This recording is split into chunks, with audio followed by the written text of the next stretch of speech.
Mic check. Am I coming in too loud? How do I sound? Am I yelling? Alright, let's make sure we got all our right peoples over here. Welcome, guys, the final event of WNF Retro. We're closing it out with UMK3.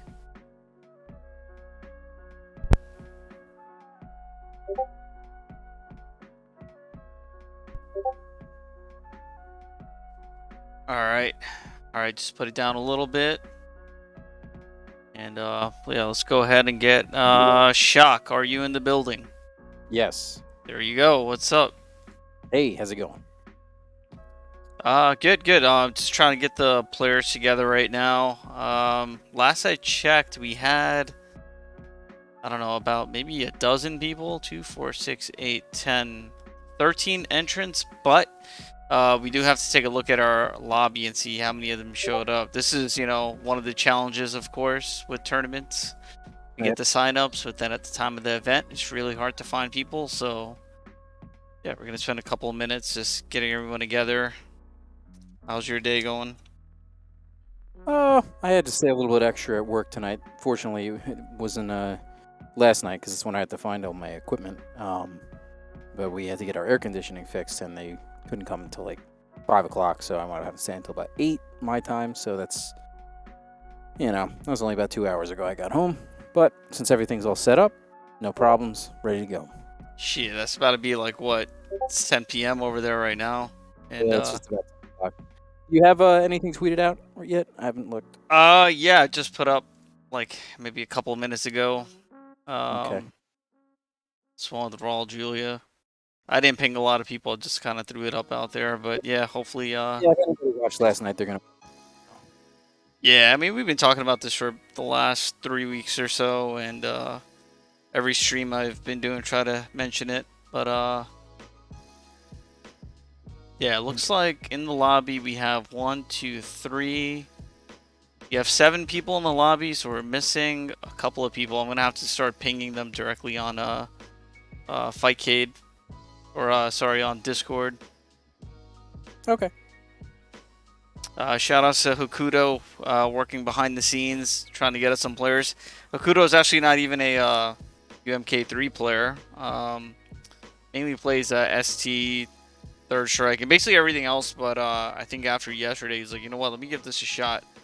So so he signed up, and now he's helping me round up all the players. Good. Excellent. The Mad Thrasher says, I have a match on Fightcade YouTube.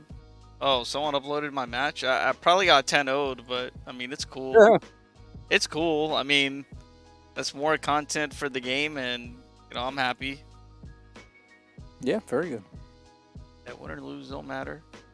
Yeah, I'm gonna throw out a couple names. Maybe some of these guys are, playing on other names. Just curious if you know them. There's a Cien Fuegos. Okay. Just Dallas Dawn, Pit Fighter. Yep. I don't know Pip. Crossfaded, and then we know Detroit Ballin. Okay. And Hokuto and Kyokuji. Kyokuji's basically best player in North America in Alpha 3. Easily the best player that we have in North America. But he plays some Sindel, so hopefully he's been practicing up a little bit. Always love to see solid Sindel play because it's very, very rare. Yeah. Yeah, I'm gonna give these guys another couple of minutes, and let me explain the format of the tournament. So you might be a bit new to this as well. So on WNF Retro, we do Swiss bracket. So what that means is we're gonna go 8 rounds of it. Very great for like newcomers into the scene. You get a lot of games that you can play. It's gonna be first to 2. And on the Fightcade channel, I'll just say, hey guys, round 1, go. And everyone just goes at the same time. So if you have 12 entrants, you have 6 matches happening at one time. And then Shock and I will choose which match we're going to be watching on the stream. Everyone else will just play. And you can let me know your scores. I'll report it super fast. But if you want to report it on Smash GG or Start GG, even better. But I can report it to speed things up. Now, after 8 rounds of Swiss, the players that are in the top 4 rankings will move on into a double elim first to 3 bracket. That's where things get exciting. So if you played, super solid in Swiss, you'll move on to the final phase. And, you get 2 lives, first 3, plenty of time to adapt. And then we reward, basically, 1 champion at the end of that. That's pretty much how it's going to go. Okay. It's hard to do that kind of format offline because you would need, ample Lots setups. of setups. Yeah. But here, super quick. Everyone just go at the same time. Yep, And, because you always have the optimal setups. yeah. I mean, guys, I must say we have infinite setups. In fact, it's great. So, let me go ahead and missing. All right, we're just missing 3 people. I think we're gonna go ahead and start. If they don't show up after round 1, we'll adjust some stuff, do some DQs, and we'll keep it moving. Yeah, round 1. Yeah, round 1 usually is shaky, but I promise after this it'll be all good. Last point, Matcherino. We do have a Matcherino for this. In fact, let me just start it off real quick.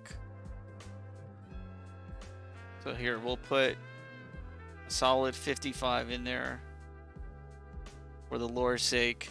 That's how we're gonna start our tournament. Last one of the season, guys. So if you're like, hey man, I really wanted to support our players, now's the last chance to go ahead and do that. Again, top 3 payout, all the money goes to them. I'm just here for the hype. Very nice. So, all right, let's go ahead and get in there.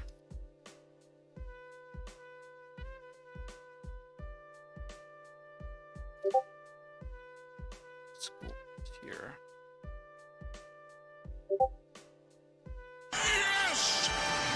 Oh, and Hippo coming through with the sub. Thank you. Thanks for MK content.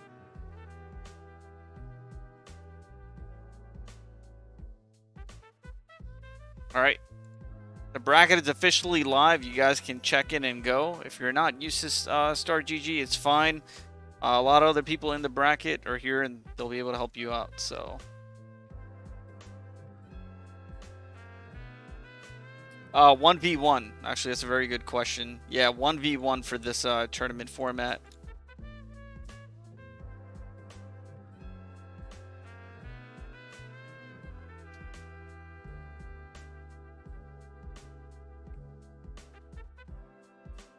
All right.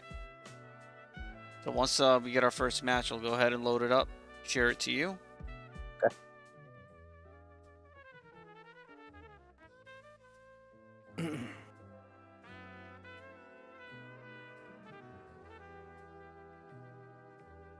Oh, kudos, and I have to fight at Mike Lee's story. That's funny. So Mike Lee's story, not sure how much he's played. We'll get to spectate everyone. Let's go ahead and start with Slamtown and Crossfaded. So Slamtown, you know, one of the stronger Alpha 2 players. I've been winning a lot of the offline tournaments recently. I know he plays Striker in this game. I'm gonna get it to you in just one sec. He plays Striker. Nice. Yeah, he plays Birdie in Alpha 2 to put it in perspective, so he won't hesitate to play, you know, the less represented characters.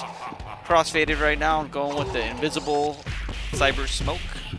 Yeah, anytime you get the chance to go invisible, you got to take it because it is permanent unless you get hit.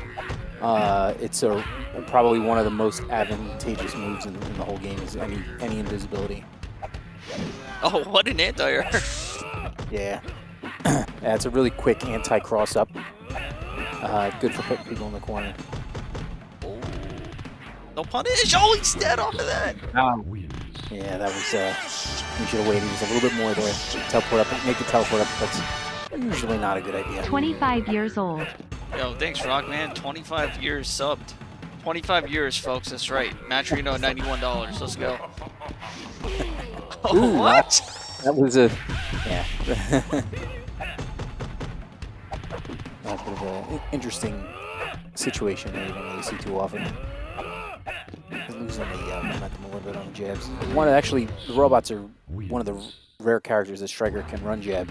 He has a very odd run jab, like a anomaly where he can't really run jab many characters, and not many can run jab him. And it's just odd that it lines up like that. It really it just doesn't make any sense that like one character would have that. I think there's like maybe a couple other instances here and there in the game where that happens, but just Striker is just one that's just pretty universal. I mean, that could be good balance. That could be the developer saying, "Hey, let's try something funky with this guy."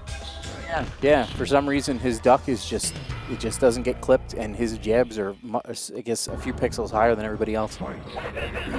But and he's just jabbing. I don't know if he's.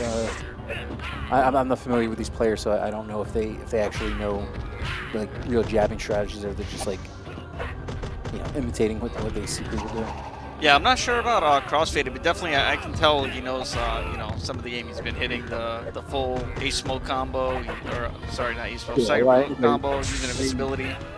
Do that, but yeah, I mean this is pretty rudimentary play here. They're just 6 air throw. Yeah, pretty consistent rush time. The anti-cross up again. Yep. And obviously a very highly punishable move, though its only usage really is to like, punish some long recovery specials. But in that situation, you can usually run in a combo. Like let's go. We got those? Ah! On the robot ninjas to do the close to close. Just keeping him down. Oh, neutral jump. Bad idea there. And I'm going to throw it out there. Don dash. And he paid for it. Opting for the 3-hit combo. Using the knee pressure, I guess. Oh, it's a 60 uppercut. He had a good chance to set up some kind of big damage corner combo. Yeah, he had it actually pretty easily right there. Some jabs, gets the chip damage, and and a fatality for the swag. We gotta watch the whole thing, of course. It's over, fellas. WNF is done. Smoke ended. These are 2 out of 3s? Yeah, so these are all gonna be two out of 3 until we get to our top 4. Okay. Detroit Ballin and Cienfuegos are still in their match. Oh, really? They're playing right now? Oh man, we should have started with them. Yeah, I'm gonna get that to you right now. Oh, well, it just ended. Detroit Ballin with Cabal. Interesting. Oh. Yeah, we missed it. Cienfuegos is a very good Cabal player. At least he played Cabal like 4 years ago when I met him. But I would assume live by Cabal, die by Cabal. All right, so right now, it looks like there are a few matches that did not happen. So I'm going to go ahead and investigate this real quick. Let's find out who's missing, if they're actually here or not. Maybe they're going to start their match a little bit late. Let's see, Pit Fighter says it was 2-0. Okay, so I got his score. I'm assuming that is a reference to the Pit Fighter arcade game. Yeah, I would think so. All right, so Deadly is not answering. I'm assuming that's DDY's Deadly. Sorry, guys. You know how it goes with the first round of Swiss. Where we find the peeps that might be lagging behind a little bit.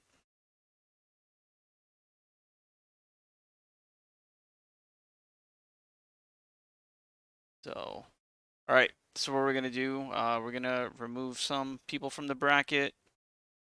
They're not here. Actually, before I do that, last call for Hand of God, Deadly, and Dr. Fat Body. Do some Sonic speed runs. Oh, all right. So Detroit Ballin says DDY is coming. So, all right. How about we have him fight Kyokuji and let me adjust the bracket. That way, there's less DQ'd matches. So, sec.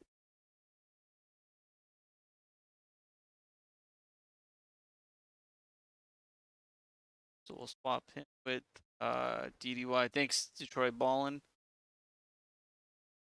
All right, that match has been swapped, so DDY can fight Kyokuji.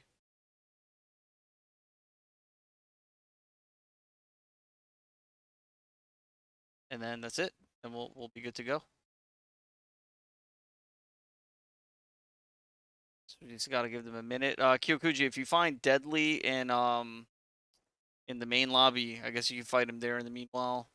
Let me also give a shout out to Slamtown Slamtown putting in a $35 in the prize pool, and Fire 7 putting 25. So we're already at triple digits for Matrino. It's good. Right. Good stuff for UMK. You guys know me as a street.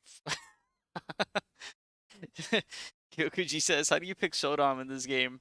Sorry, bro. Moichu! Yeah, another fun fact for you, I guess, Shock, is we've been doing these community choice games, and we have some of our usual WNF entrants, you know, trying out games that they're less familiar in, trying to learn it the week of. And right now, um, how do you call it? Leaders on the leaderboard uh, for the community choice games are Bakudo and Kyokuji. All right. We're both in this tournament, so definitely we can look forward to what they've got in MK. They can pick up games rather quickly. Excellent. Just gonna wait for Kyokuji and Deadly to get into it.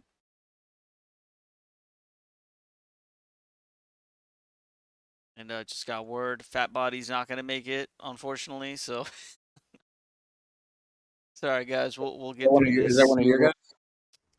He's actually you know, he plays every fighting game. Very Okay. high execution. I've played him some UMK as well. He's really good, and he did speed running, um, competitively, so you can say. So he has a ton of experience. What any games in particular? Sonic 2 for his Okay. speedrunner. Sonic 1, Sonic 2. But yeah, he loves Marvel 2. Recently been playing ST. He plays Melee, like I've played him in Melee, but him and the Shy Guys, Chicago guys, always talking Yeah. about that Mortal Kombat.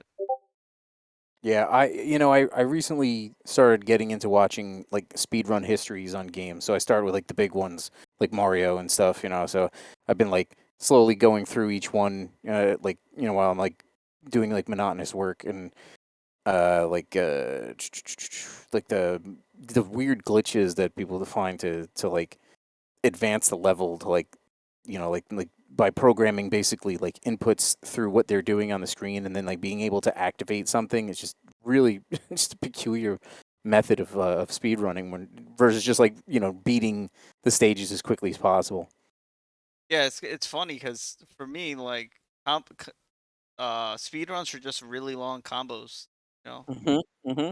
like this one frame length, then you got to hit the flagpole glitch, then you got to get this jump, and Especially with like Donkey Kong Country, that I watched all three of those last week, and wow, just amazing stuff. yeah, I mean, now that we're talking about it, if you haven't seen his speed run, he actually did the speed run on GDQ. Um, this is Fat Body you're talking about, Yeah, and yeah, he was hitting like all the crazy glitches and roll cutting jumps. through. Yeah, like cutting Yep. through Hmm. screen and stuff. All right, let's see. It looks like we're having trouble with this match. Detroit Ballin, if you're talking to him, what's his status? It looks like he accidentally closed out Lycade or something. Nice, nice. It's hard enough getting people rounded up when they're in a building at a tournament. And I can imagine when you got to do a long distance like this, it's a pain in the neck.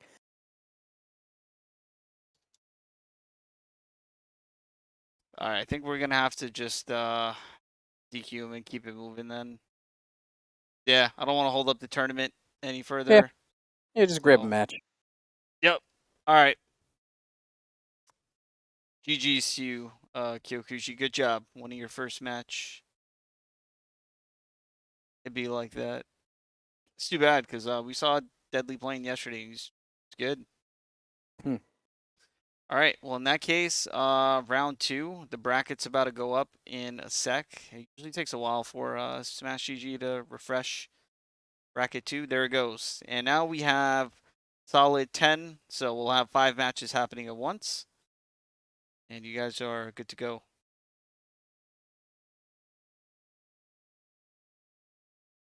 Round two. Yeah, all you got to do is refresh the bracket. You'll see your opponent. Again, first to two, 1v1. And yeah, let's watch Cienfuegos. He's gonna go up against who's he going up against? Oh, he's going up against Hella Free. I don't know who to root for on that one. The guy who you said is really, really good, one of the best, versus the guy whose name is Hella Free. But Hey, he could be a ringer. You never know. Or a shark.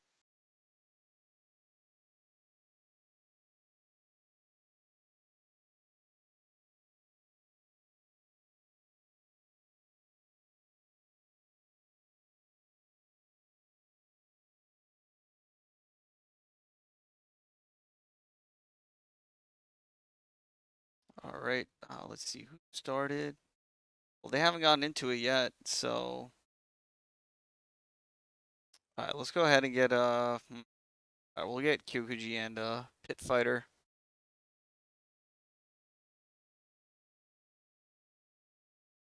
Doing Sindel combo. Oh, they're both going Sindel. Interesting.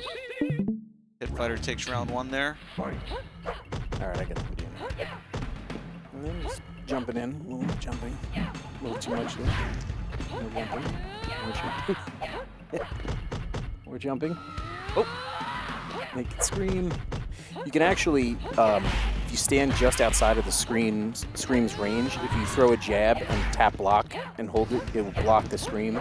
It'll like force a block out of it, so you can just run in and punish her. Oh, so you can like extend your, you kind of extend your box. Push your hitbox closer to him, yeah. Right at that, just within the half screen distance.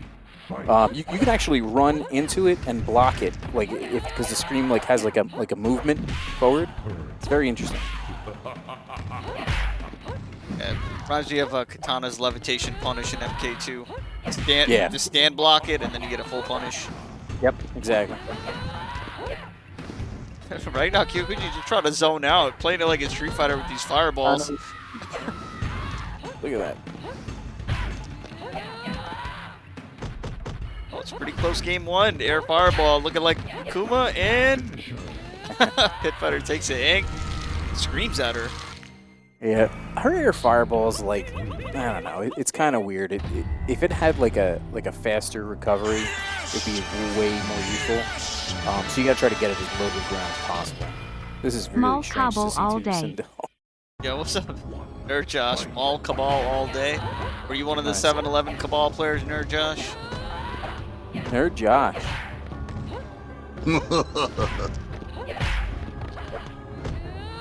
Oh, Let's see here. Alright, let's see. Alright, just do basic Sindel. 40% still hurts. Oh, absolutely. It's so easy to get big damage with her. She has like pretty, I mean, relatively reliable, like 70+% punishes on teleports, or just like a jump in. You can just grab them with that anti-air high punch and you can boost them back up. Get a bunch of punches before you get to the combo. Give me a sec, because it looks like Deadly's here now, so I gotta get him back in the bracket. And they're just kind of feeling each other out here. They're a little awkward back up there on the jabs, but yeah, this is looks like a couple guys who just kind of picked it up and have some basic fighting fundamentals here. I'm really not familiar with either of the players, so. Fatality. 1 and 2, and it's match 3, I guess. I missed the first one. All right, Cabal. Here we go. Round 1. Fight. And he gets caught with the jab out of that, so that was a perfect opportunity to convert into a really heavy punish right there. Oh, free combo, another free combo. Just giving a lot of opportunities here. There we go. Extra damage with the high punch. Nice air-to-air conversion. Round 2. Fight. Very convincing round.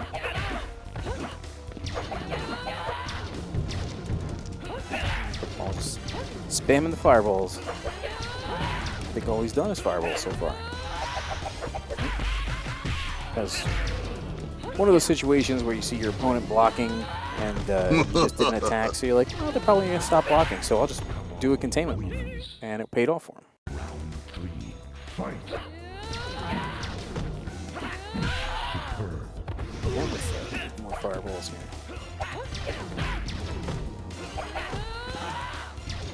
This is sort of like this reminds me of like playing in the 90s actually. Like the way this is going. He said 90s. Yeah, this is how it looked. Like this is like very much with just the Cabal fireball, the jump back, like, and then like run in a little bit, then jump back again. Like for about at least 10 years now, it's been instant air fireballs with him for the most part. Now I can really only do them from one side on the arcade stick. If you jump with up back and then quickly just one more back and punch, there's like a little trick to it, right? So there's a couple ways you can do it. To control the height of it is basically dependent on how quickly you press punch. If you do it the more reliable way, I would say. Actually, I don't really know which way is more reliable because I don't use the character that much. But if you hold block and hold, I guess just hold up, you can tap back without releasing up, and then as soon as he leaves the ground, you press high punch, and he'll fireball wherever the height of the fireball, wherever the height of the fireball depends on how soon you press it. You have like a good amount of time to press it. But the other way to do it is by hitting back, then back up and high punch at the same time, and that will result in the fireball being as low as possible every single time. So I think players would probably prefer to master that than the other way because it also requires holding block, which is a little bit, kind of gives it, it kind of shows your hand a little bit. But you can also use other moves to buffer it, sort of like Zangief, like 360s, like using like jabs to buffer the input so he doesn't jump. Damn, when the MK guys use the Mortal Kombat references, you love to see it. Street Fighter reference, yeah. So it's the same concept. It's like the equivalent of like the Tiger Knee, but Yes. you have it's just that's like the best way to describe it. It's like the opposite. No, it's like or the inverse of it is very very very strange because MK is tapping and not like rolling the joystick, although you can technically roll the joystick to do like the freeze and like a few other moves. But yeah, it's all tapping, so it's like I guess it's more precise, but at the same time, there's also a little bit of like forgiving movement, which is why they changed in the later games. They started making like a Street Fighter style button inputs as an option, so you could like change that. In like the options, you could either do like original or like, I don't know if they call it like easy or if they have like some other name for it, but it's just I don't know, just have one set of inputs for your moves. That's all you need.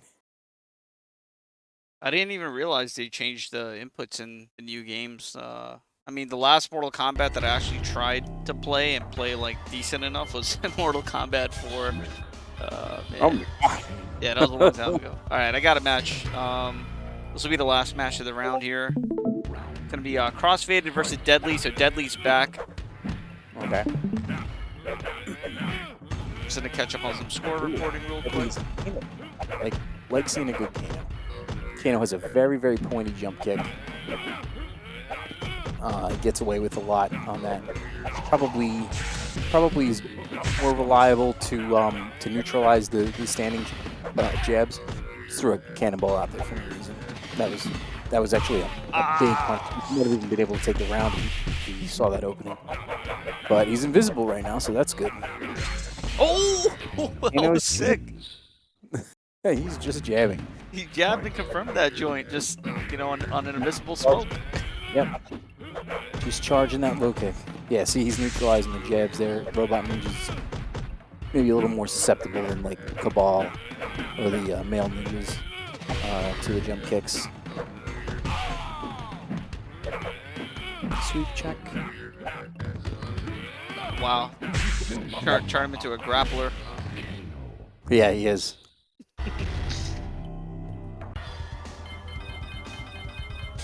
Yeah, earlier that match we saw Kano whip the uppercut, but Crossfader already did the teleport, and the recovery of the uppercut, it just stays out the entire time until he's punished. Now, like sometimes some of those moves, some of the moves in the game, they'll just like stay out the whole time. Yeah, so what happens on uppercuts is if your opponent is airborne, it will hold the uppercut until it's either they hit the ground or they're a certain distance from the ground. That's actually the same thing that I was explaining last night with the robot ninjas. When they teleport after like a blocked hit and they get stuck, it's kind of the same thing. Let's see. Here we go. That was pretty good. That was actually more like 45% because that doesn't count the manhandle. Kano can whip up some very quick and heavy-duty damage. There's a nice little low or shallow air throw there. You'll see Kano go into a strategy where he starts sweeping at a distance where the opponent feels like they can jump in with a sweep to land next to him, but he just leaps the ground and air throws him right back down, right back into sweeps. One of the older strategies. Jax is good with it too. Wow, nice call out there. Yeah, little knife uppercut. All right. Good variety of characters here. Yeah, you'll see that until the probably the top 4 will probably. All right, well, round 3, I'm going to let them know they're good to go.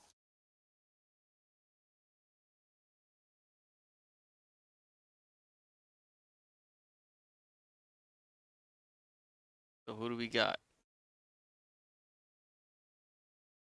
We're going to have Detroit Ballin versus Hand of God. Well, Hand of God is now going to be Deadly. Slamtown versus Kyokuchi. Hippo versus Mike Lee's Story. Cienfuegos versus Pit Fighter. And then Hella Free versus Hokuto. I'm actually curious to see who Hokuto's going to use. I don't think I've ever seen him play Mortal Kombat at all. And we played a ton of games against one another, so Yeah. they're the last ones to get into the match. Here they go.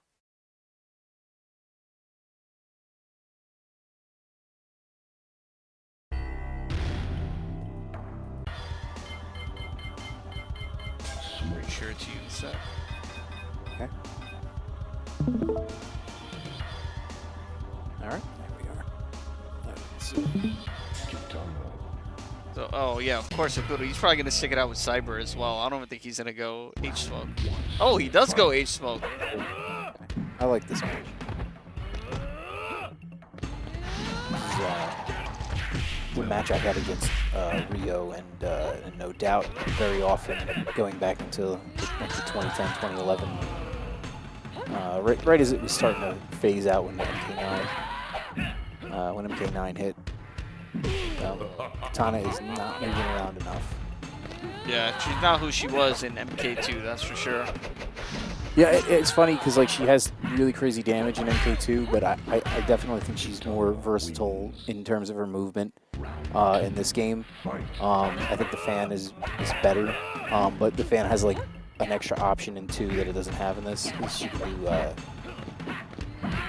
she can actually do sorry, I should say the wave punch. She can do the fan in MK2 if she hits the wave punch, which is a strange thing that you can cancel a special into a special. Oh yeah, that's right. But yeah. And in one of the versions in MK2, you just keep doing infinite levitation. yeah, that's one of the early revisions of MK2. But she still has, I mean, wild and pretty easy 60%, and then 100% even if you're positioned properly. Oh goddamn, I'm free taking it over Hokuto. Yeah.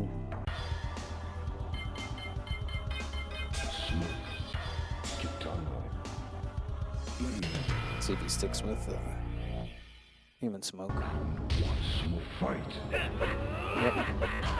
Alright, so into the run jabs. Deep check. So counter uppercut. This is really like the movements sort of unorthodox, so I'm not really seeing them for setups or anything right here. Mystic, I mean, she can do 50% punish off the teleport punch. But I don't think we're going to be seeing that. And also something, her 4-hit fan combo against just about everybody. She can get a free sweep after that too for a little extra damage and positioning advantage. She might go into instant air fan after that. Instant air fan definitely elevated her.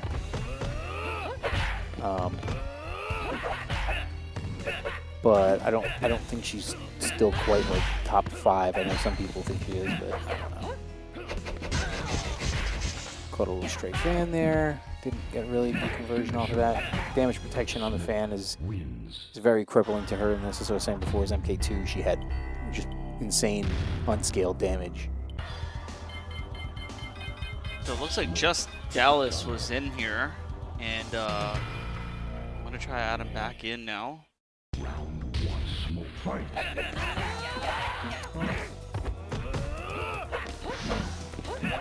Start of the last round. A wild wave punch in there. Gonna follow up.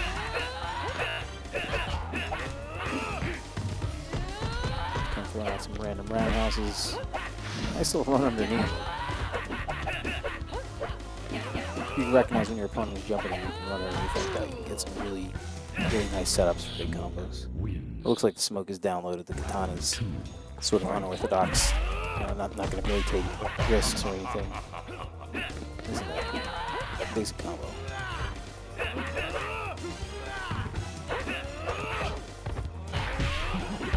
should do it. Nope. When you're that close to the halfway point of the screen, you have to kind of modify how Smoke does that air combo. In some characters, you just can't hit it at all. Yeah, sorry for lack of commentary on my end. I think just Dallas, you should be back in on the next round. I don't know what happened, but we missed you at the check-in part. So when the next round loads up,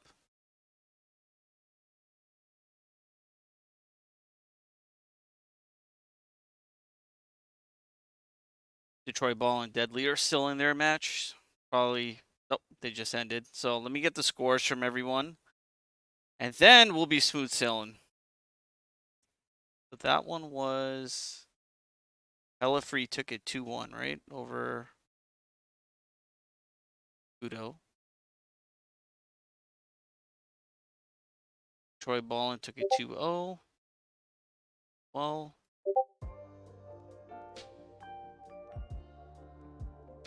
alright, so Udo took it 2-1. My bad.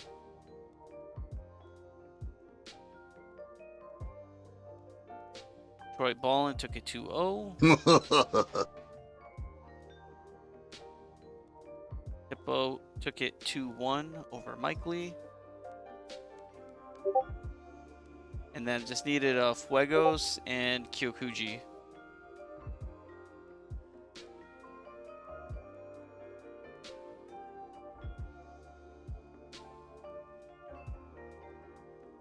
Slamtown, damn, missed that match. Slam with Striker.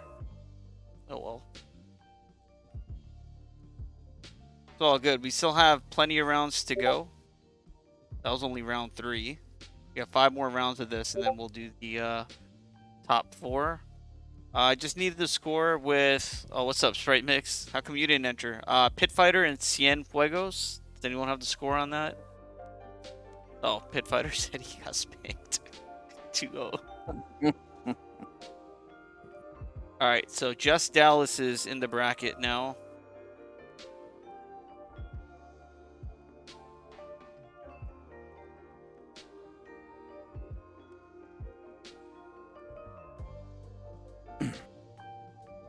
Well, the tournament's not over, so, you know, again, that was just the 3rd round of Swiss. If I look at the standings right now, actually, Hokuto's ranked 2 on the standings. Detroit Ballin got number 1, Cienfuegos and Hippo holding down 3 and 4. Hokuto, you have a bye this round. Yeah, you guys are good to go into your matches.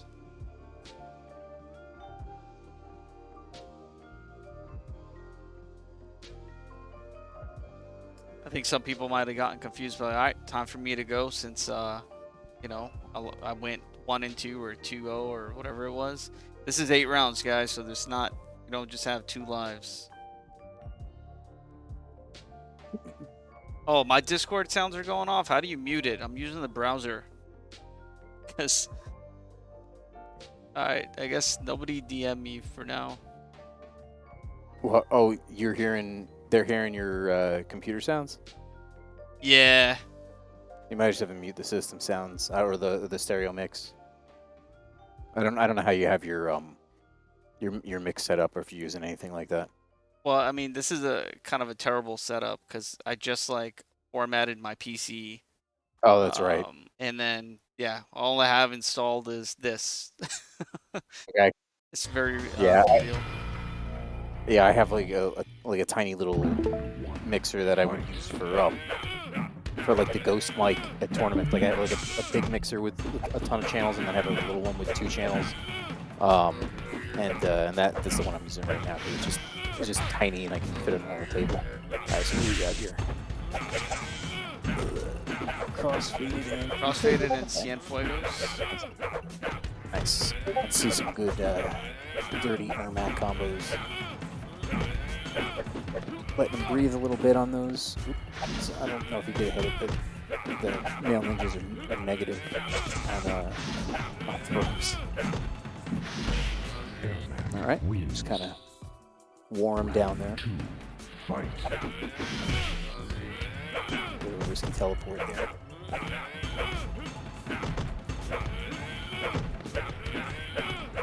And just playing a little roundabout mind games there. Trying to make him make a mistake. Oh, I missed a big punish there. Yeah, you can't let those slide. Yep. Easy. 35% rolling. And that was another big punish potential right there too. Oh, here we go. Corner. Oh man. So that was good setup for the invisibility there, but he gave up about 15%. Pretty easy, but he still got the round. Yeah, he might have cost. That was very risky at the end there to jump. He might have been able to just do the roundhouse into spear and then do the full combo. It might have even killed. Yeah.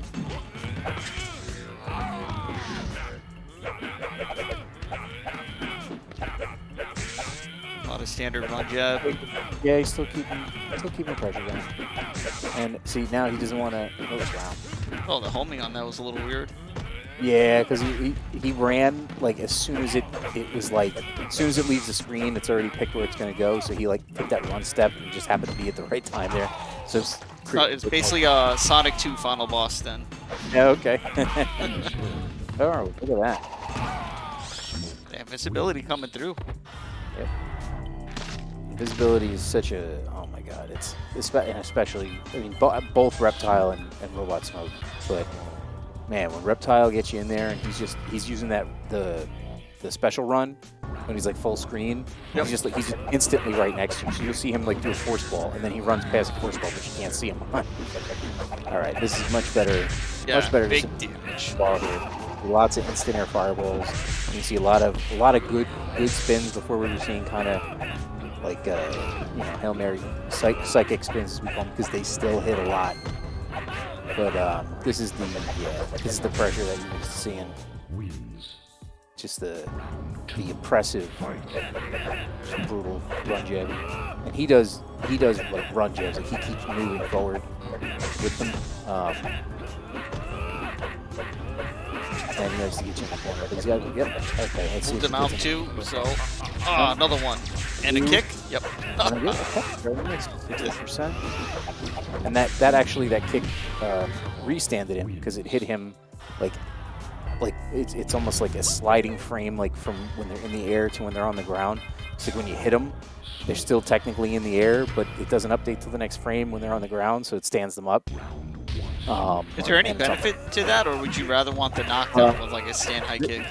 Well, relaunch combos. That's basically how the relaunch combos work. Okay. That's like one of the major benefits. But yeah, it depends.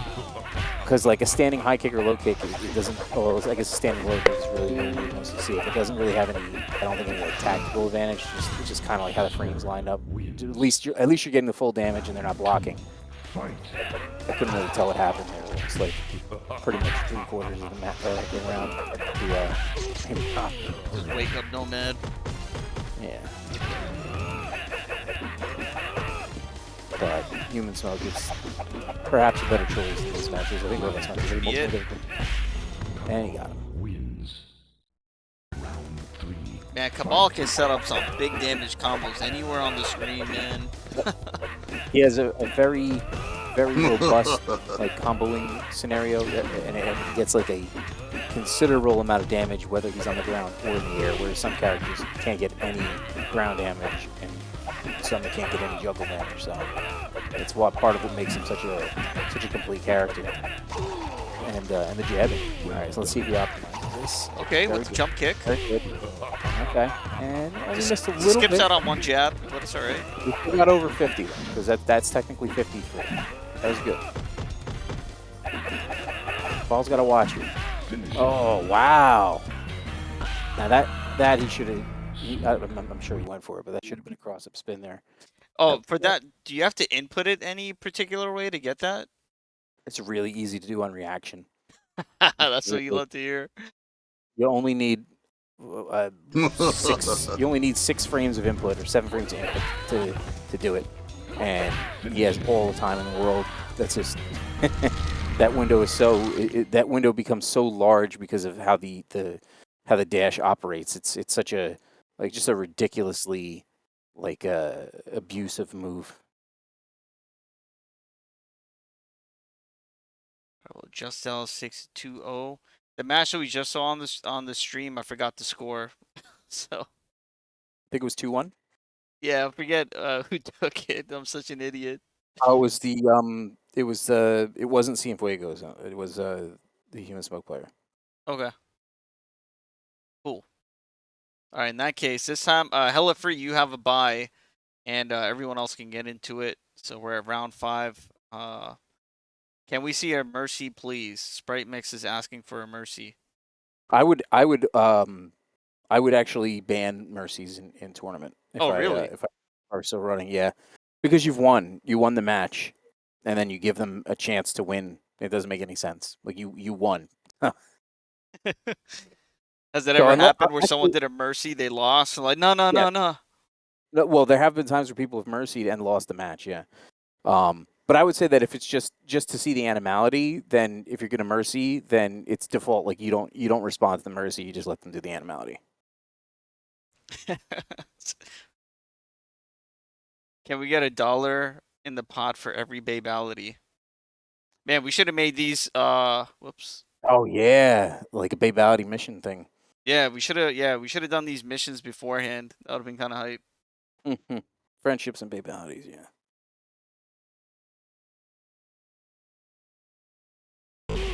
Worst mercies only tournament. I'm actually looking at the chat now. All right. You got loading it up to you right now. Fighter. Round 2. I think I disabled my Discord sound, so we should be good now. Okay. All right. So we got Cabal. So back in the Chicago days, it was on WaveNet. There was somebody who played Cabal for like 24 hours straight. I think that's how the story goes. So it became 24-hour Cabal. So if you get 2 of them, it's 48-hour Cabal. Yeah, that's lore. That's a sequel. That is Eddie Murphy right there. Yeah, 48 hours. All right, so let's see here. Let's see if we get the mercy. That would have been a good time to go for it. Yeah, perfect. I think we've got to be a little bit further away from mercy. I think it's like half screen or further, something like that. Might be like just out of sweep. Some things are more particular than others. So I'm not familiar with either one of these players, but I do like the Pit Fighter name. Well, Mike Lee is usual Kato suspect.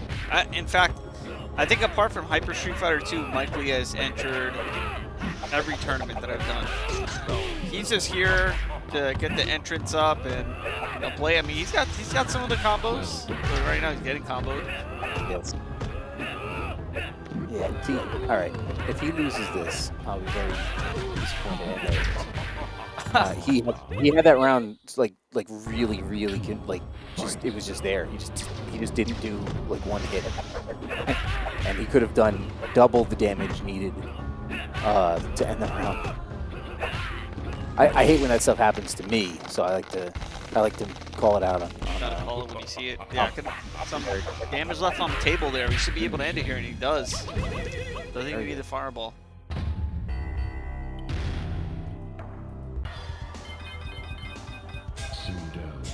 Okay, wow. That is a significant downgrade. going to Sindel, but hey, I would play this match.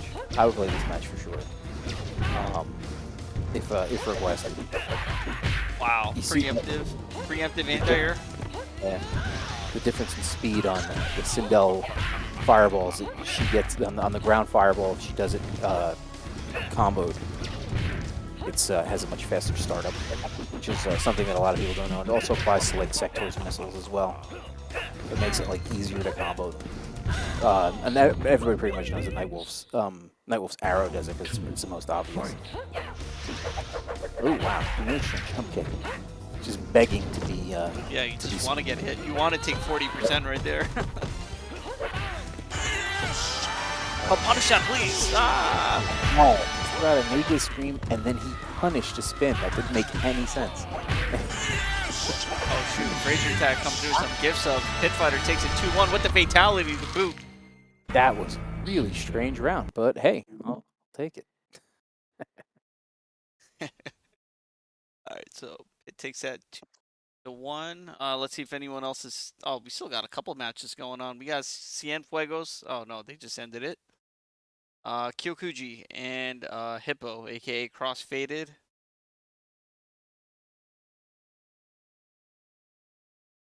Sindel wins.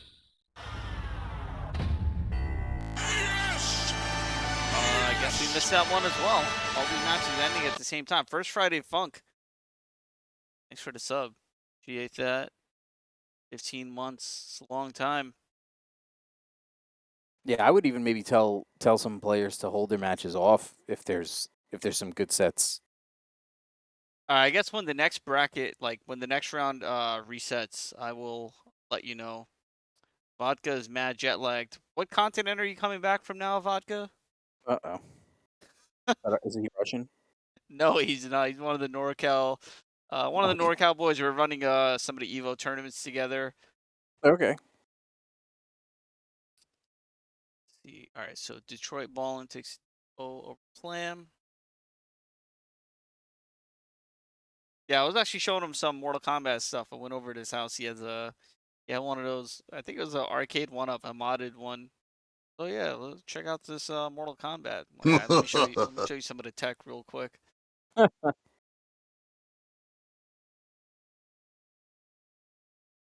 don't know how many of them have it, but the Killer Instinct one has the net play built into it. They all do.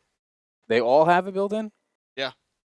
That's awesome. I've only played on a couple of them, but I didn't get to try any of that. But that's just, I mean, they they are what they are, but just to be able to have like a box like that just a direct like it's kind of like WaveNet in a way. It's like the just having like the internet built into the box, without having anything else, no like console or computer.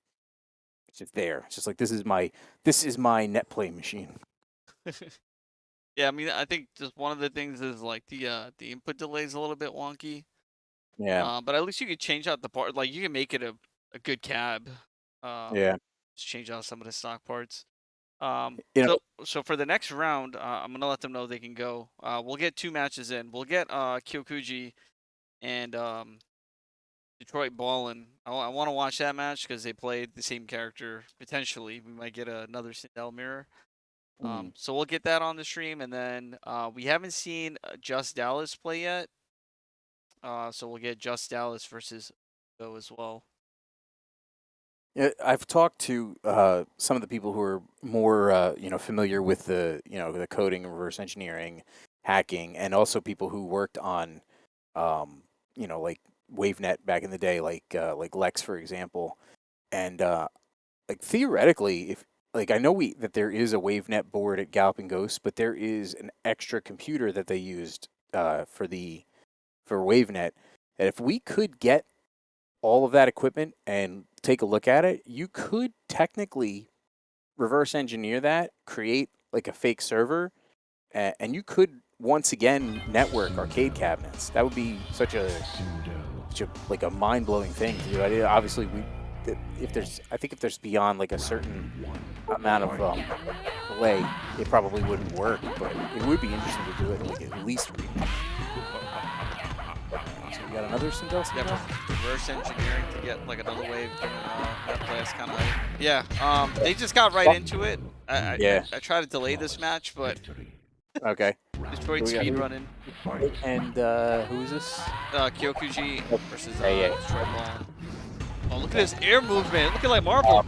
Oh my God, that was he had sick. to scream. Now you saw like all I saw right there was death combo. Like it was the perfect scenario to get like the absolute maximum damage, and Detroit like just like handed it to him, and he's I don't think he knows. But yeah, you can just run up to her. Dude, I've never seen a match played like this in my life. I'm kind of mind blown. Oh, there you go. Punch, punch, scream, punch, scream, punch. One more for scream. the road, and this is it. Oh no! He got greedy. He got greedy. He already had 72, and he went for 80. Oh, look at. I love it. You can actually run from Katana's fan. It's the same exact speed. So if you're flying and you go the other direction, Katana throws her air fan. She'll just run away from it, and you hit block as she's going, and she just plops down. Dude, this character is interesting right now. I don't know. I just never saw her played like this. It's not that good. He's making it look good. All right, one more. There we go. Yeah, that's it. There we go. All right, here we go. 72. Oh, Little too close. Good. Yes. That was like 90. Oh my God, I love this character.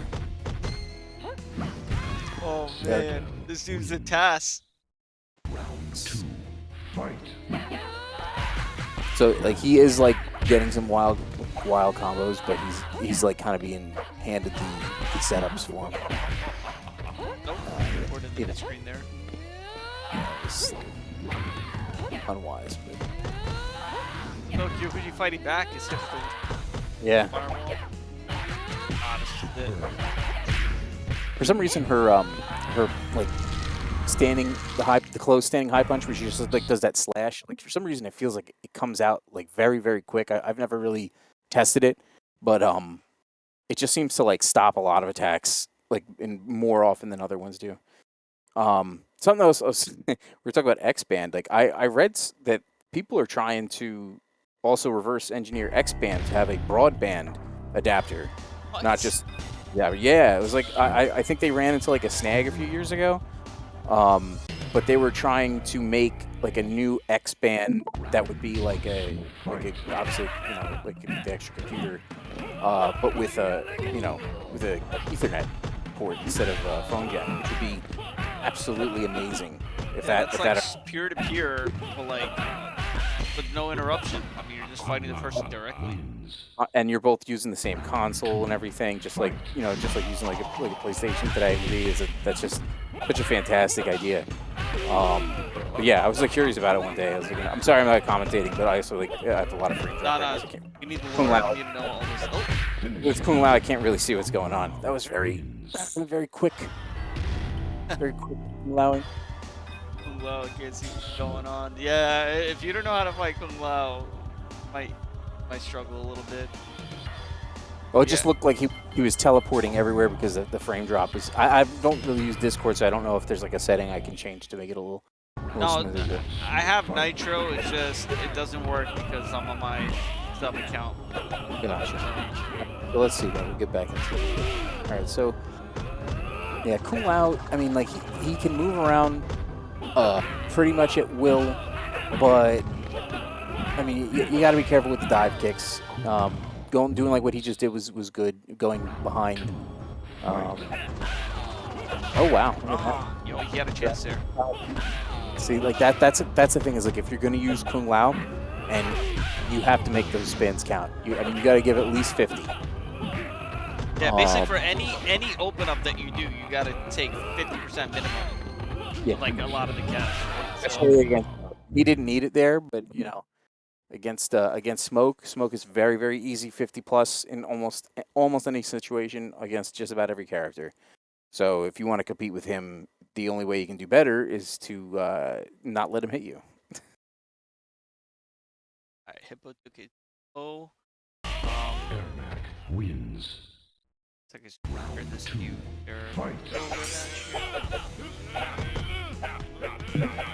Cienfuegos with Ermac down a game against Deadly. Deadly playing Mask Sub-Zero. Oh, nice. Not nice against Ermac. Corner. Yeah, wow. Wins. That. Round 3. Fight.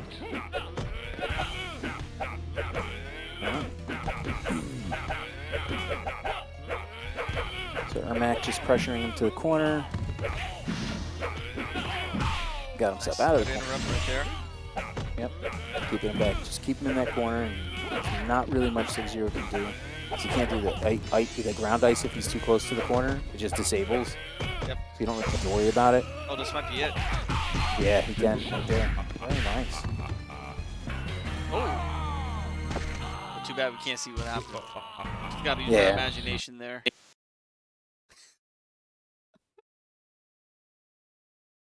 Stuff. Damn, with Mask Sub.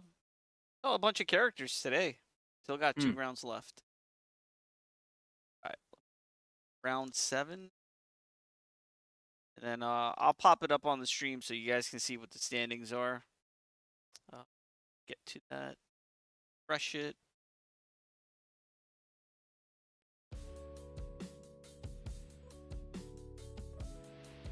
Might be a little bit behind. Smash GG kind of works funny that way, but this is what it looks like so far for our top 4. If we were to end it here, Pit Fighter with number 4, Hand of God, which is actually dang it, I forget what name he was playing under again. But anyway, I'll remember when we get back there. Hippo, everyone's using a different alias. Oh, there it goes. It just changed. So Mike Lee is top 4. Hippo number 3, Hand of God, and Detroit Ballin holding now 1 and 2. Detroit Ballin with a 6-0 set count has not yet dropped a set, although he did lose 1 game. Not going to affect things. But yeah, we still got a couple rounds to go before we get to that next phase of double. And while we're here, guys, for Match Reno, if you're able to help out the prize pool, we still have like all these sponsored quests, 41 codes. We only used 9 codes so far, so it's easy, free money that we can add to the pot just by hitting claim code on any of your accounts. So if you guys are able to help out, greatly appreciated. Go ahead and get our next match in. Hand of God is Deadly. As far as which match on stream, why don't we get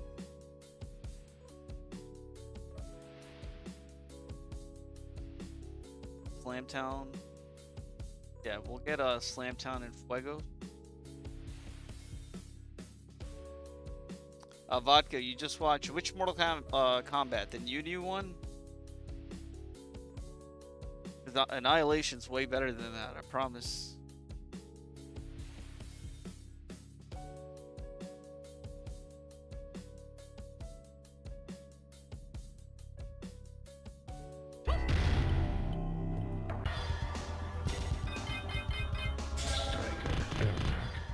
Nice, we got Ermac. 1P2 Slamtown. We're gonna go with Striker. Fight. That. Couple teleport punches.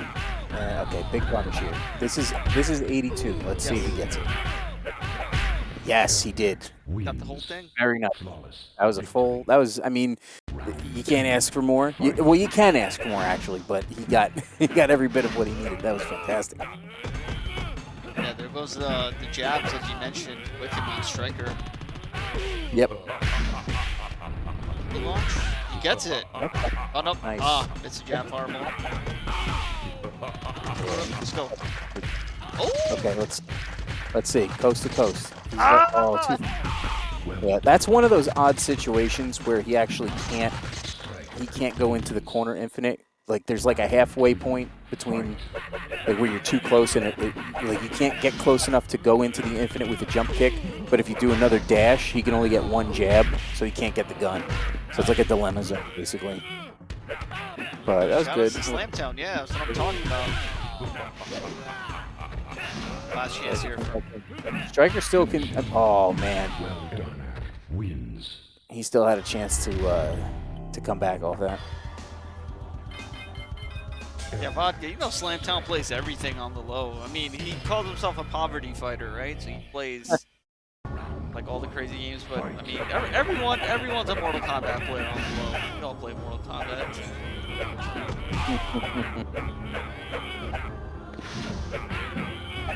All right, so let's see if Striker can pull anything out. All right, put it back in. Good. That was smarter to do it that way than try to go for the knee lift. And this is it. Very good. Oh, no, dropped it. It's all right there. Doesn't have to do quite much there. Round 2. Fight.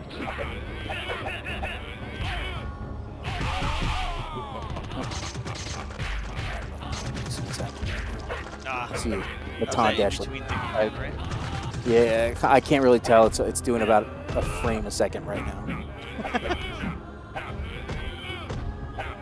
Alright, so Ermac is now back to. I mean, Ermac can win it right here. There it is. Yep. That's it. That's it right there. Oh no! Oh no! That was that was heartbreaking. He had that. Round 3. Fight. So he's still doing the jabs. It's not really a reason. I mean, there is a bit of positioning with just the jabs kind of hovering over his head, but they just running knee. And he's keeping him in there. Trouble right now. Oh, here we go. Here we go. Neither one of them wants to make a mistake. I mean, this is one of those matches where it's like, it really is. See, he could have carried him over with one more volley. He would have went there. Oh, last chance. Wants to teleport. Ah! Wow. Wow. Yeah. Once your life is in danger, that teleport's coming, one point or another. You know what I like is when you get hit and you're on danger against a teleporter, and they don't realize that it's still 4% health at danger. It's not like last pixel, so you can block a teleport punch, and then win the match with a big punish. And they think that the teleport's going to chip you out, and that's happened to me numerous times before. So I'll be at danger, and I can see. I'm like, ooh, I have like the chunky danger. Like you can see the pixel. I'm like I can take a teleport punch. Right, yeah, people get hungry. Once they hear the ding, it's like, okay, Yep. this is my chance. And yeah, you will get blown up. You'll take 50% for making that wrong call. Yep. Also, at the butt end of this last match, it just loaded up. You had a Shang Tsung Infinite kind of happening. That was cool. Oh, Detroit. Yeah.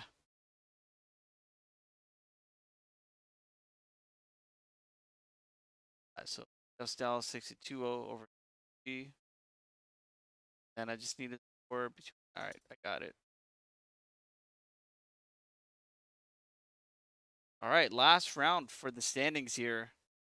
This is really, really important. It's big. So, let's see. Mike Lee's Story's pretty close to making it to the top 4, actually.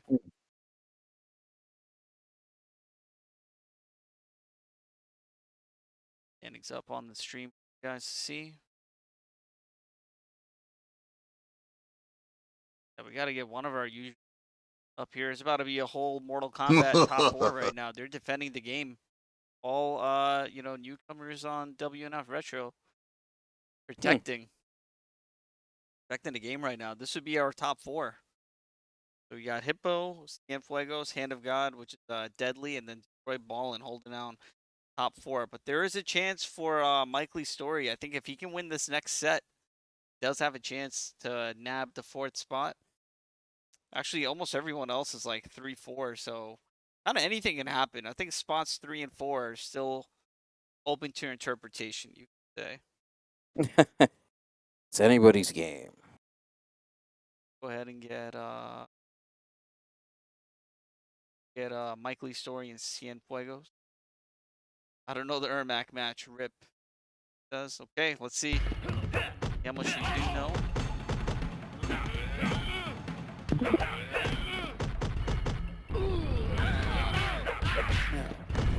Oh, punish that! Ah! Yeah, he should take it. Yeah, if you block the telekinesis, just go straight into the Nomad. Actually, yeah, you can. You sort of have like your positioning pick on that. So if you block a telekinetic slam, if you spin them, you get a free jump in anyway. But sometimes what I do is I just do an upward jump punch because it's like a bit more of a psychological tactic. And it goes right into combo, especially if you're facing the corner, because it can just go right into it. You don't waste any time throwing on spin. Right, yeah, you just do like the rising jump punch and get the Yep. full combo. Absolutely. Because he's got that hand all the way up there, big extension.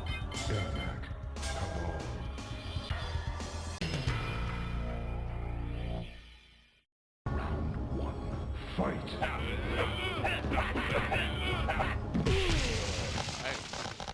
Shao Kahn in the background lurking. Fuego's blocking that. He's going for that relaunch, or I should say OTG jump. It's difficult to get that online. The timing is just, it's not like intuitive like it is offline. Yeah, it looks hard offline as well. Yeah, you just have to recognize when they hit the ground. That's basically it. As soon as they hit the ground, you have to be like ready to slap that button. Wow, good conversion there. Yeah. That should be it. That's it. Roundhouse kick. Yeah. Well done. That little Ermac theory right there was like one of the more like abused like combo video finishes, like the roundhouse high kick after his like juggles in the corner. Like we started doing combo videos, everybody was just like blown away.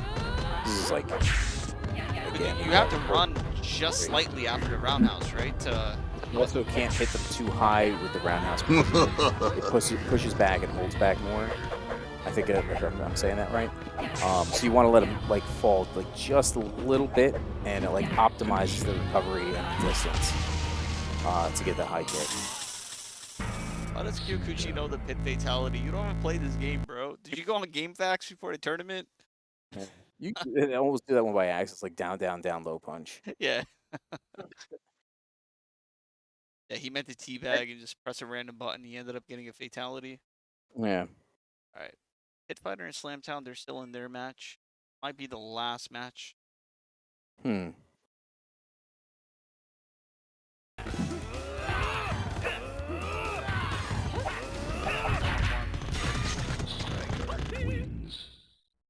Round 2. Fight. 1-1 match point for Slamtown. Falls out of the combo.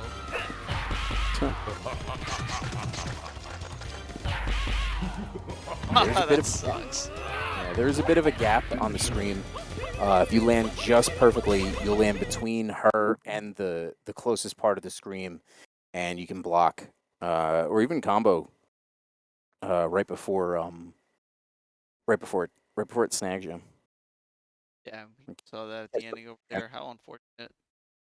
Yeah. All right, just need the score between Just Dallas Don and Hippo. Last one to report, and then we'll get to take a look at where we're ended for the first phase of the bracket. Got to see a lot of good stuff, but it's likely that the MK guys are going to be the ones to go through the second phase of our bracket. Oh, now I dropped it. Someone says.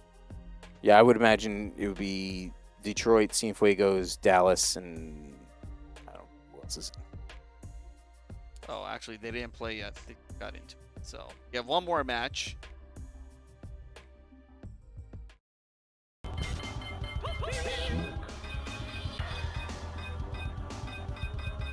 Sub-Zero. Going to be crossfaded versus Just Dallas. I think these guys are likely to at least crossfaded. Looks like he's likely to make it into the top 4, but Just Dallas can disrupt the bracket a little bit. Did miss like the first 2 rounds of Swiss, but So he gave him basically the normal sort of guess what I'm going to do with after the jab. He went for the ground freeze because it doesn't look like his opponent will jump. But he should learn that after he eats it a couple times. And Sub-Zero hits pretty hard, especially with those relaunches. Usually he can relaunch against ninjas, right? Yeah, most characters I think he can do. And his is one of those ones where you don't have to like time your jump. So like Sonya, like I use her a lot, and if you want to do a relaunch with her, all right, let's go for max combo. You have to like do her pop up and then wait and then manually input your jump to get the perfect arc so that she can connect to relaunch. But with him, Sub-Zero, you can just hold up forward after the launcher, and the way he jumps after that is always perfect.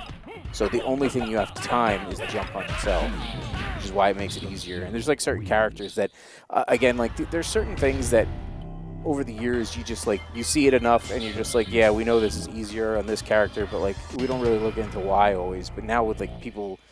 And again, like frame data was first introduced to me, I think it was like Soul Calibur 2. That's why like, I first heard people talking about frames.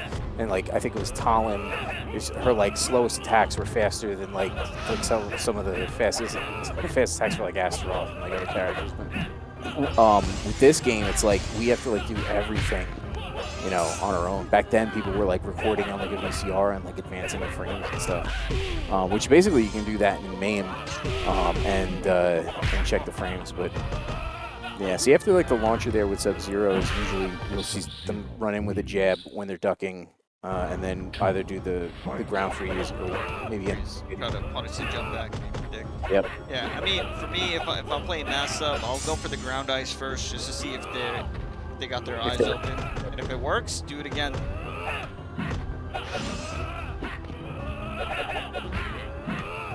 But yeah, like he can relaunch like Nightwolf, Kung Lao, and Cabal pretty, I would say, more consistently than many of the other characters, because even though like Shiva and the robots are easier to relaunch, they also have a larger blockable window, like after. Like it still connects and locks them down, which is good, but it still connects, I think, just like anything else. Again, I used the term before, like the sliding frames, where I think there's like the active window of the punch, it like misses them, and then it's still active, so that it kind of like slides together and they just like line up. But it can't be more than like 3 frames. I would say it's at most 2, but it could very well just be 1. And some people are really, yeah. Yep. So that was. It's just always weird to see Sub-Zero like that. It reminds me of like another player I've seen recently against Summoning when he streams on Combat Network. Truku. He uses Mass Sub-Zero. He's very good with him. Oh yeah, we saw Truku, I think, in some of the exhibitions last night. If I'm not mistaken. I'm pretty sure we loaded up one of his matches against. I don't know if I. All right, let's go ahead and finalize this. So we're down to the top 4? Yeah, I was just about to find out who has made it to the top 4. And, yep, it's going to be actually Detroit Ballin', not the Hand of God. Hand of God is going to be played by Deadly. So Deadly made it into the top 4. Despite missing the first round, Cienfuegos and Hippo. We are top 4. It'll be interesting to commentate since I don't know any of these players well, but I did get to watch, quite a bit the last couple of days, streaming some UMK3. So good. Unfortunately for Kyokuji, Slamtown, and some of our usual suspects, didn't make the cut. But appreciate you guys entering and getting the numbers up and making it an exciting event for WNF. Like I said, we're mainly doing like the Street Fighter titles and then some, but I knew we had to run some Mortal Kombat.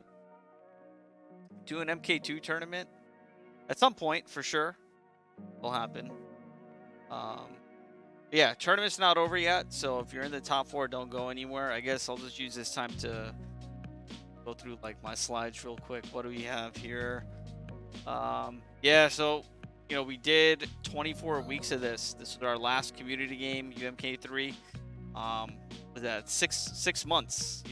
Got to do this on Mondays and Tuesdays with exhibitions and tournaments. So I appreciate everyone who came through, supported the stream, all the competitors, spectators, all my guest commentators, like everyone represented their communities. Shock, doing an amazing job just telling us the history of the game while also commentating and giving his own little like tidbits, the lore, and that's what it's all about. So I appreciate everyone I was able to collab with this time around.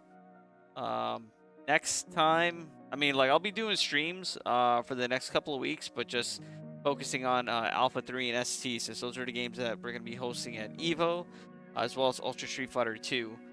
So, if anyone is going to EVO, you still have until this Friday to register, because we got to get the brackets and stuff finalized, especially for the 55 games that are going to be at Vortex Gallery. So, again, if you're going to EVO, there's like even discounts, so it'll be cheaper than late registration. You guys should go ahead and register. There's plenty of games for everyone. Yo, Fraser, thanks for the gifts. Appreciate that. But yeah, I guess without further ado, let's go ahead and get into our top 4. Matcherino's still live, by the way. We're about to break $200, so if anyone wants to come through and help us achieve that goal, that'd be amazing. That'd be pretty dope. So I'm going to go ahead and start our top 4. All matches will be streamed, and we'll do predictions in the chat as well. It's going to start with Detroit Ballin and Hippo. So this is the phase of the tournament where we're doing double elim. And that's it. So let's go get into it.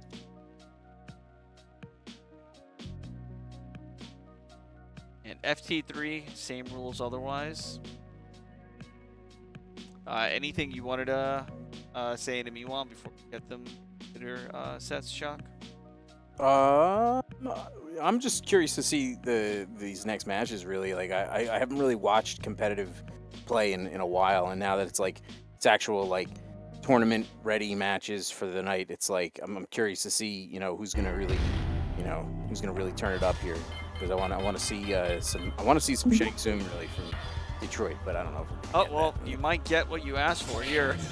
There it is. How'd you know? You don't sound shocked. You don't sound shocked right now. Let's see what happens. And if he keeps robot, it's he's asking for those infinites. He's easier on the robot ninjas. But yeah, his Shang. I mean, there. Look at that. Love that. And that should be 70 plus. Yeah, 70. Real easy. Flawless? Flawless victory. Round 2, smoke fight. Okay. So he switches to human smoke. That I think we decided recently we weren't going to allow that anymore. Character switch mid round. Good punish there from Katana. Just missed out on the full punish there, but he did. This is Detroit Ballin, he's just going. Yep. He makes his morphs look like the morph is a move. He makes it look like the way like it flows kind of like in the like boss mode and like the Grandper combat. Yeah, almost. Yeah, he'll input the whole like activation and the morph in like a jab or something. Oh, drops it. Now, so it's funny, oh, here we go. Let's see if he max it. That's risky. You don't want to do that. Should just went with the punch. When he kept it safe, he could have taken this one. Goes with Sonya. Sonya's got, we call the crouching low kick strategy because she's so low profile and quick. We call it the toe away zone, as in TOE away.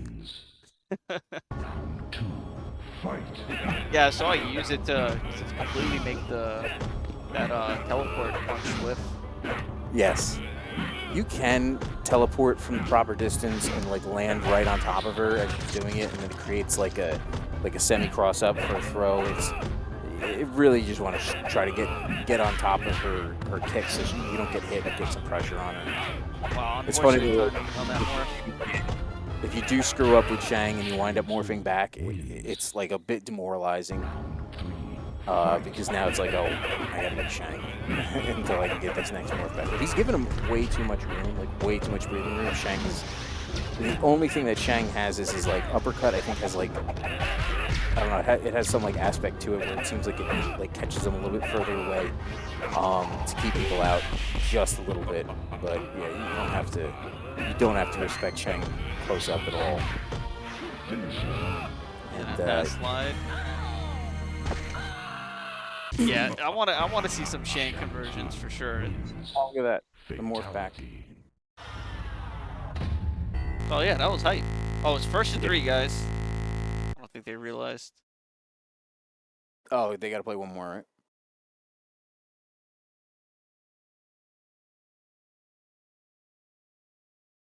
Who knows, maybe crossfaded gets a reverse 3-2. Yeah, let's see.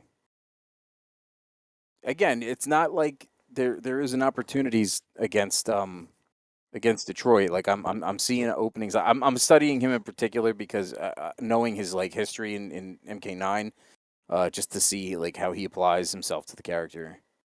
But I do see openings that are not being taken advantage of. Yeah, Afro Cole Shang Tsung this whole time, and we didn't know Kyokuji. Oh my God.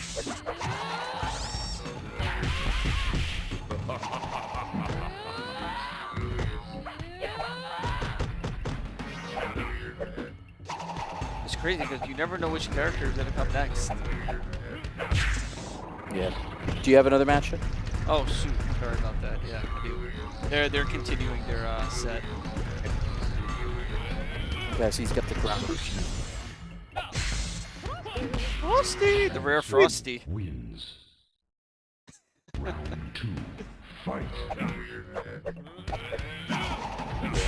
Ground eruption happening is always nice to see because you almost never see Shang used in a tournament as it is, let alone to see Shang using the ground eruption. It's kind of like if you see like a Mass Sub-Zero, like you're almost for sure, as long as it's available, the relaunches are going to be in abundance. Ooh, he actually He had a could have went chance. He had a jab, chance to jab, do double something fireball cute. there. Yeah, he could have done jab, jab, double fireball, and then you can. You couldn't combo it, but you can like frame trap another ground eruption after that. What? Yeah, that was good. That was good. Usually, like crazy stuff like this happen when you have this character. It's fantastic. Dude, that was ugly. That was very good. Yep. See the homing missile and the invisibility, and a little bit of like little weird frame interaction going on in there, but that's that's what happens when a game was made in 1995. Yeah, there was a lot going on there for sure. Well, now Detroit Ballin advances to winners finals. We're gonna go ahead and do Cienfuegos and Deadly next, first to 3. Yeah, I mean, if I run another tournament, sorry to cut you off. If I do run another tournament, the format's gonna be Shang only, but you can morph into whoever you want as long as it's Shang. It's up to you. I'll take that. Yeah, if you really wanted Ermac, I would whatever. take that. Yeah. I'll make for a hype tournament. Yeah, Shang only tournament. Able to morph whoever you want, whenever you want. Just waiting on our next match. Hopefully they know that the tournament's not over. Do it on PS1, so you have to load every time you morphs. Yeah. Never see this coming. Alright, there they go. Alright. Match. It has officially loaded. There it goes.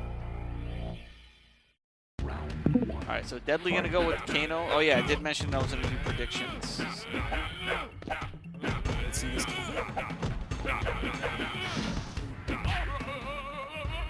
Lunch money. Yeah.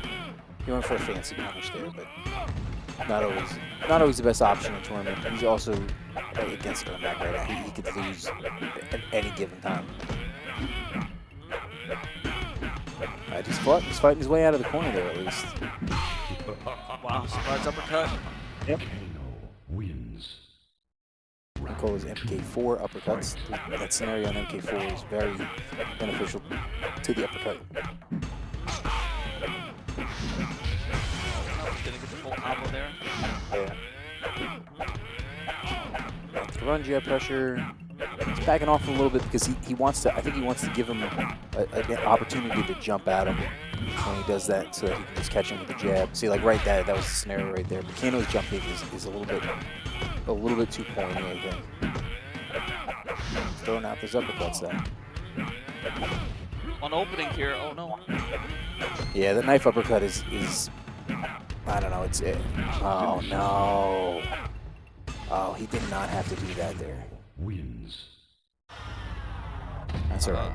We're the Just top those. tiers, Pranapachi. There you go.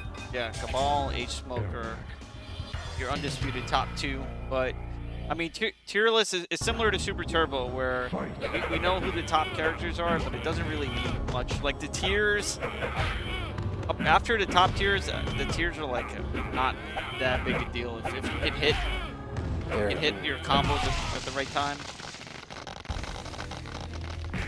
You got the mind games down, you got the reads, punishes. He's throwing out a lot of, I mean, dealing those uppercuts.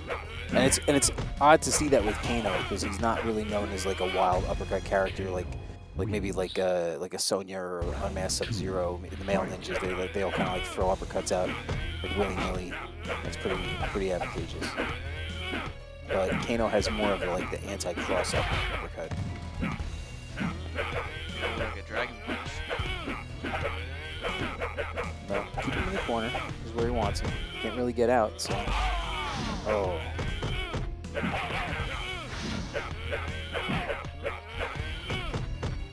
that pressure on. Yep, there. Oh no, he missed a big punish there.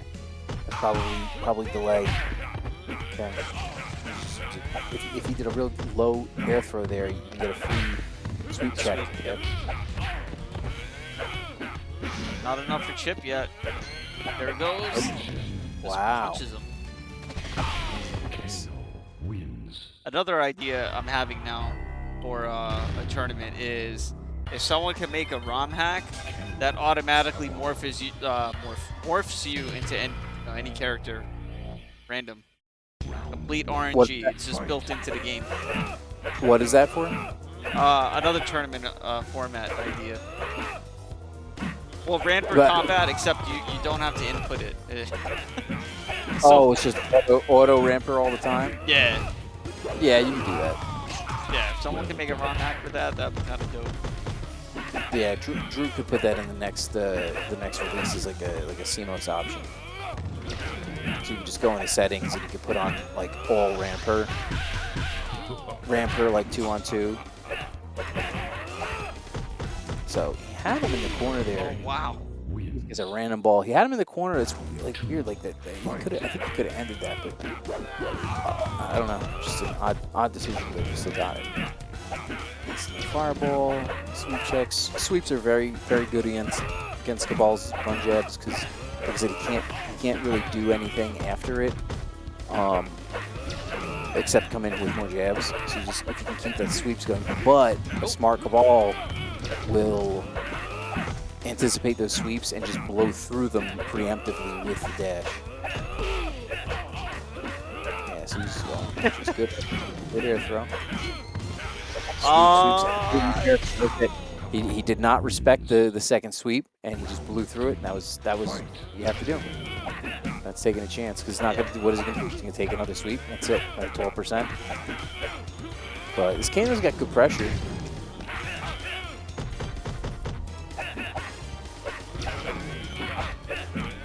Under that air fireball. Wasn't low enough. He missed one there. And then he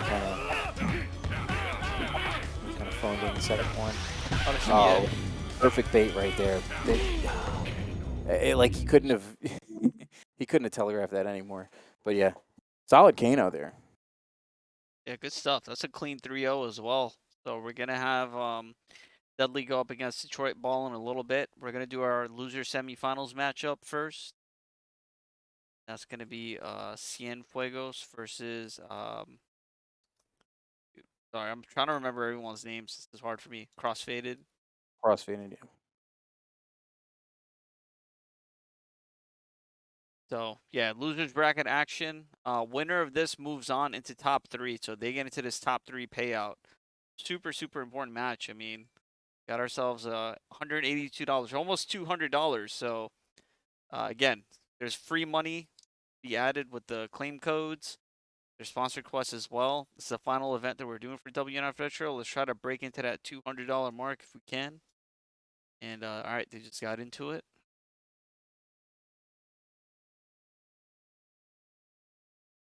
Gonna get you that video feed right now. Go. Back butt smoke. Let's see if it sticks with him.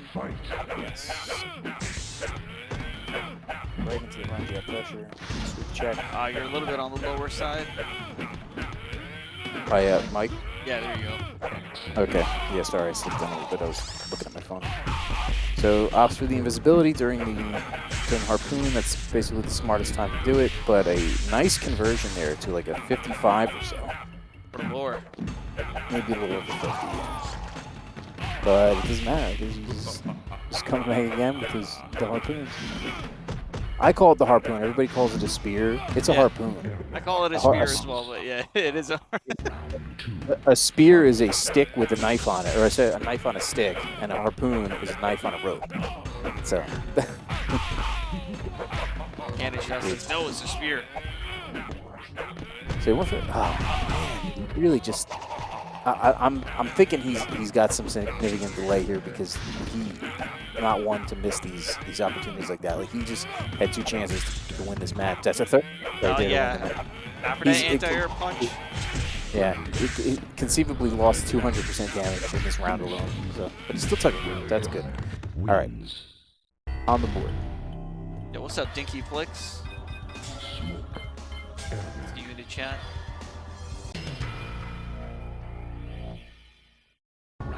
Throwing encouraged. Yes, throwing encouraged is one of the combat codes that is permitted because it does not change any aspect of the gameplay. It's literally just a message whenever somebody gets thrown.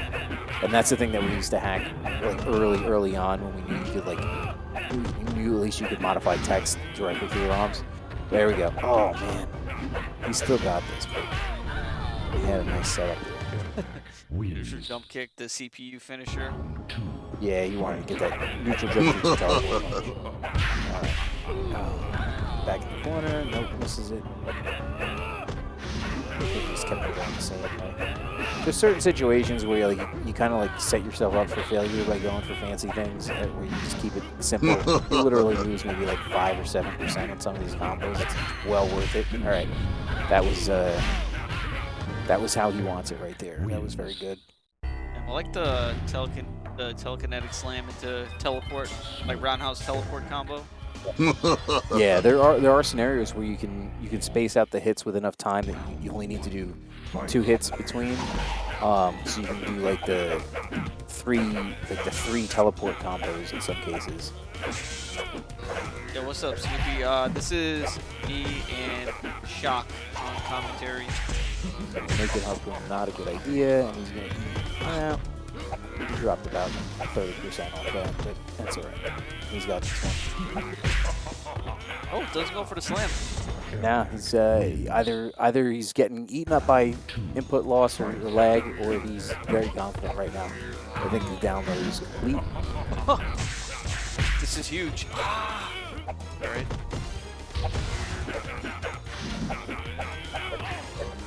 Prime CD says hello to you. Oh, CD Prime. Robin, what is up, my man? He's my Mortal Kombat brother. Wins. Round 3. Alright, Prime. Yo, Prime. We'll run it back at some point with, but with some kind of fun format. Like I said, Ranbert or Shang only tournament. Try to get more entrants on the weekend or something. Alright, he's got it right here. Oh, they didn't offer the corner, but doesn't need it. You don't need it. Yep. That's 3-0. Wins. Yep. Anytime I hit somebody with like the punch to like the telekinetic slam, I look at their energy bar. As soon as I hit the telekinetic slam, I have enough time to look at the energy bar and still position myself for the optimal combo. So if they have like less than half energy, I'm like, okay, I can just do the easy one. Like I don't have to try to go for the max combo. Anytime you said energy bar, I'm like, damn, I'm getting kind of hungry here. That's what I called it back in the day when I was a kid. We called them energy bars. I know people call them like health. It's like, no, that's like how much energy you have. And people are like, no, energy is like meter. It's like, no, that's how much energy, like how much strength they have left to fight, their will to fight. Yeah, that's their energy. It's their chi. Like they got, but that's what we call them. back in the day. Energy bars. So you got your like protein, granola. The granola mix. Mhm. I'm gonna start using that too. I'll just throw it in every now and then in my commentary. The trail mix. Like, damn, dive, focus on that energy bar. Trying to make the comeback. Yeah, I'll try to find a way to squeeze it in honor to Shock. Yeah, right now we're gonna get Detroit Ballin and Deadly. That's gonna be our FT3. Okay. So we might get. I don't know if Getting Detroit some. Ballin's still rocking the Shang, but we're definitely gonna get Kano. They're both AFK, so one of them needs to. I'm actually looking at the chat right now, so yeah, I'm getting some love. All right, so this Mad Hatter here, he remembers the Dark Addicts combo videos. Yes, that's what we used to be called. Is Dark Addicts with a Z, and when we were like in the infancy of Google AdSense, this was like 20 years ago, and because we were called the Dark Addicts, we would get medical ads would be on the website, and sometimes those ads would pay $5 a click. That did not last long, but imagine back 20 years ago with the ad, $5 a click? $5 a click on the medical ads. That is insane, and it just goes to show you, like the medical industry, if they could pay that much. That was wild, but yeah, Dark Addicts. That was our like gaming group, DA, and we had like basically at least one top player for every game that was being played on Kylera at the time. Yeah, this is some sick lore, man. Yo, yeah, we're definitely gonna get you on the podcast, just so you know. Actually, maybe I'll tell a story tonight, because I was like. I wouldn't say like a top Marvel 1 player, but I was like a feared Marvel 1 player because I was incredibly unorthodox. But I'll give you a story after this, like a reunion, so to speak, with the Marvel 1. But okay, so Look at that, the Shock Edition Super Lore Boys. this to me is a very, very even and interesting, like technical match. Like, there's nothing crazy that either one of them is gonna do. So you're just gonna see like a lot of like baiting and strategy. Kano has to get in, and Reptile. I mean, obviously he doesn't have to, but like he can't jump. So, but so sweep attempt, combo, double fireball contact there. Slide. Nobody's really taking much damage yet. It's a lot of chip. Sweep, sweep, sweep. Oh. I mean, it's really, you gotta do it. Yeah, he could have did about 45 there, but he's got him. Look at that. That is very nice. Solid, sweeping. This could be over. This could be over. Oh, no. Right, not bad. Oh, that was risky. Bilbo Swaggins. That's all right, though, with the fatality. Yeah. Fatality. Definitely a very fun matchup. Because I just... Okay, wow. Going with Sub-Zero. Yeah, like you said, I mean, that particular matchup we saw before, they can only really open each other up close. But now you have, you know... So basically, and I whenever I do commentary, and I know that the audience may have more... I mean, I don't know if it is tonight, but may have more, like, Street Fighter players. Is like the Reptile match is, like, comparative to, say, Dawson or Guile, sort of, because he has that slow force ball, but he also has a fast force ball, so that like completely like changes it up. But it's really the same thing as like trying to avoid getting hit by a fireball and still getting in on Reptile without him countering you while that fireball is still on the screen. So basically, like, he can throw the slow force ball at a specific range, where if you jump at him, he can roundhouse you onto the force ball, and then combo you. And it's like easy 60+. Damn, right now he's using invincibility. And shout out to Conqueror in the chat. What's up? Oh, Conqueror, what's up? Everybody's coming out for the top 4 here. Oh! Yo, that combo is hard. Yeah, man. Round 3, fight. But yeah, and again, it's a very shallow comparison because literally the only thing that you're dealing with is how you get around a slow projectile that you can't duck. That's pretty much it. And I think in Street Fighter, most projectiles you can't duck, but in this game is you can duck just about everything except for a handful.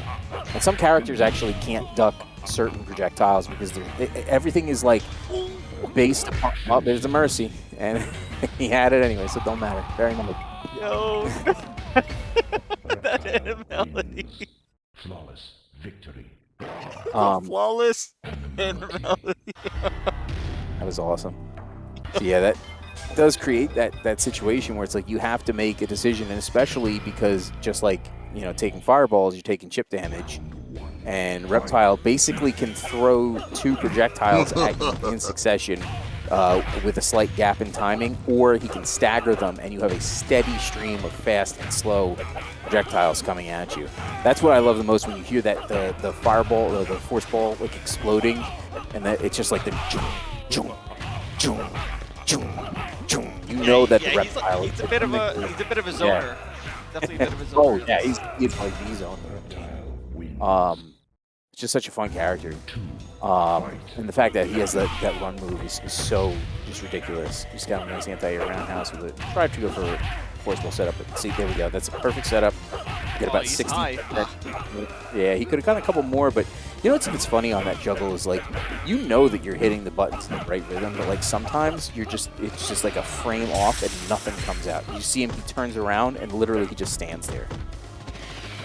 And yep. Now, I like doing the slow force ball from full screen after you win, and then you do his back forward loop run. You do the run towards him, and then you run again. So the force ball hits them, they flip, and then he juggles them with the elbow. And if the force ball hits them after they start falling, then the elbow knocks them off the screen. Oh, that's kind of hype. It's funny, yeah. You can just do that at any time with the elbow, like just normally. So like if I'm in the corner or if they're in the corner, I'll jump over them to push them out, and then I just do the elbow. And because the running across them makes them fall over, but it doesn't kill them, then he runs back with the elbow, and he always knocks them off the screen. It's almost like the equivalent of like teabagging, I guess you could say. It's like a slightly like disrespectful way to end the match. You can just walk up and uppercut them or kick them or something like that. No, I got to do my elbow to knock you off the screen. Then actually, the better way to do that is when they're on. So say I'll give you a little bit of the game meta here. Player 1 on the left side, player 1, their corner is the left corner. So if your player 2 is in the left corner, player 1 can jump over player 2 and push them out of the corner, but they can't do that on player 2's side. Oh shoot, that exists in Mortal Kombat as well? That is in Mortal Kombat. So player 1 and player 2 have respective corners where they can be in the corner and overlap the other character. But the only reason I bring this up is because if player 2 is in player 2's side and Reptile's player 1, if you do his elbow dash, he won't run around them. He just runs at them and just forearms them off the screen. So it's just this like elaborate run up and elbow. It looks hilarious. The hell? I didn't even know the P1, P2 stuff exists in Mortal Kombat games as well. I know it definitely exists in pretty much every Street Fighter. So right now we're supposed to get our losers finals, which would have been Deadly versus Cienfuegos. Deadly just lost his set against Troy Ballin and kind of disappeared from the lobby. I don't know, Cienfuegos, if you're able to see if he's in the other, like the main UMK channel on Fightcade.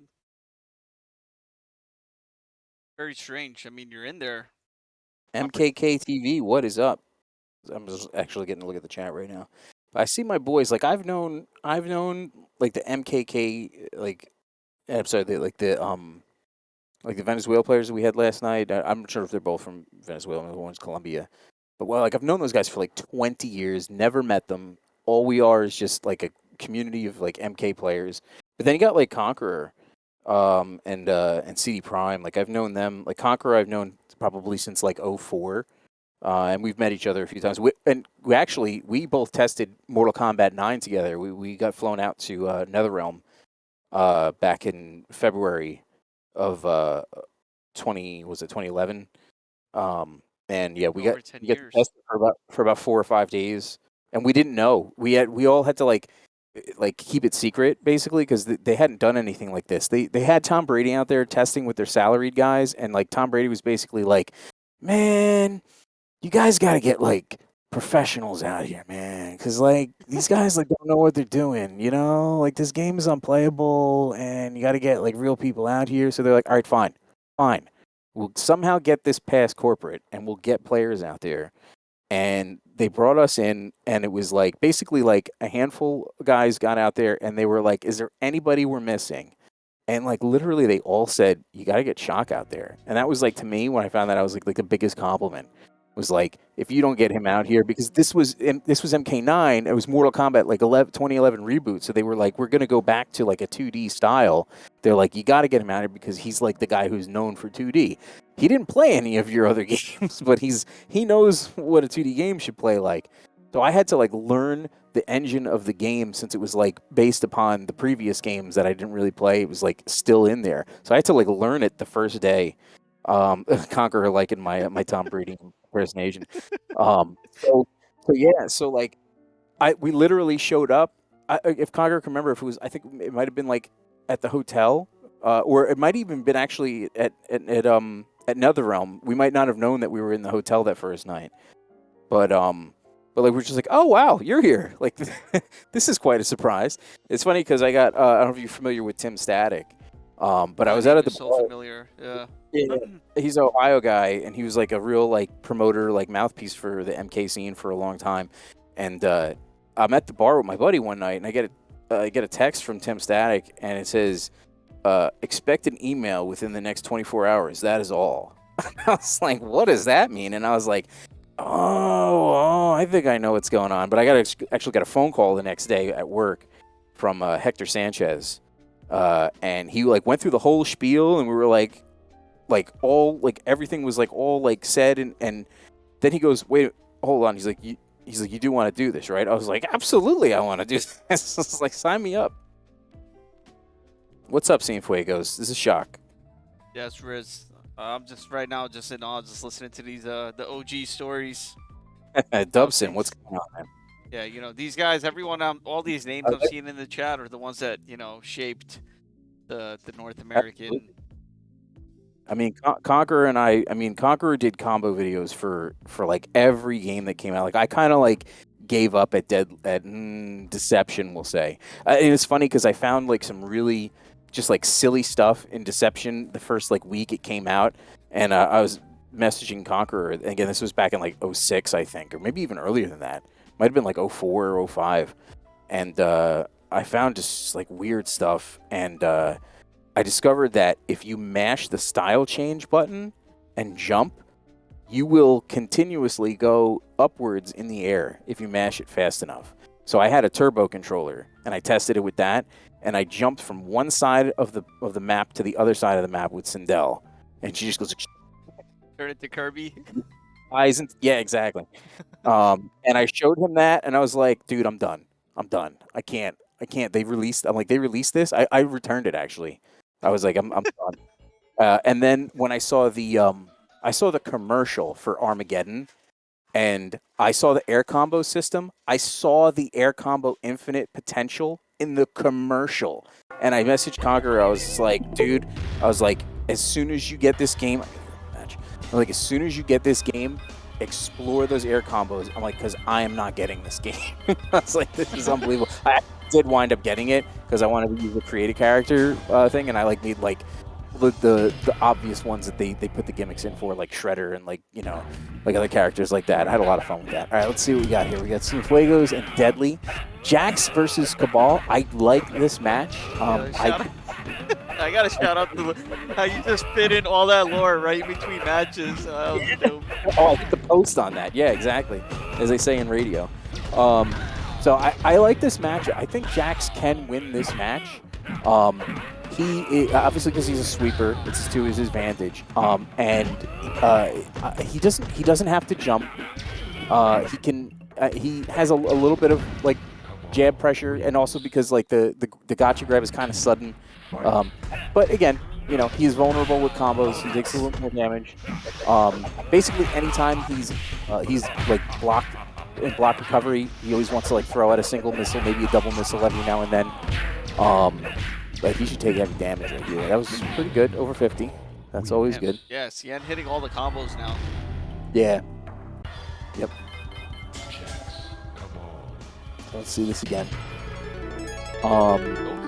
But it does not look like Cienfuegos is going to advance any closer to Jax than he has to. He's not going to try to jump over him, so he may have to try to get some more combo potential. It's just he's just going to be overwhelmed with jabs. So back to the sweeps. Okay, just one throw.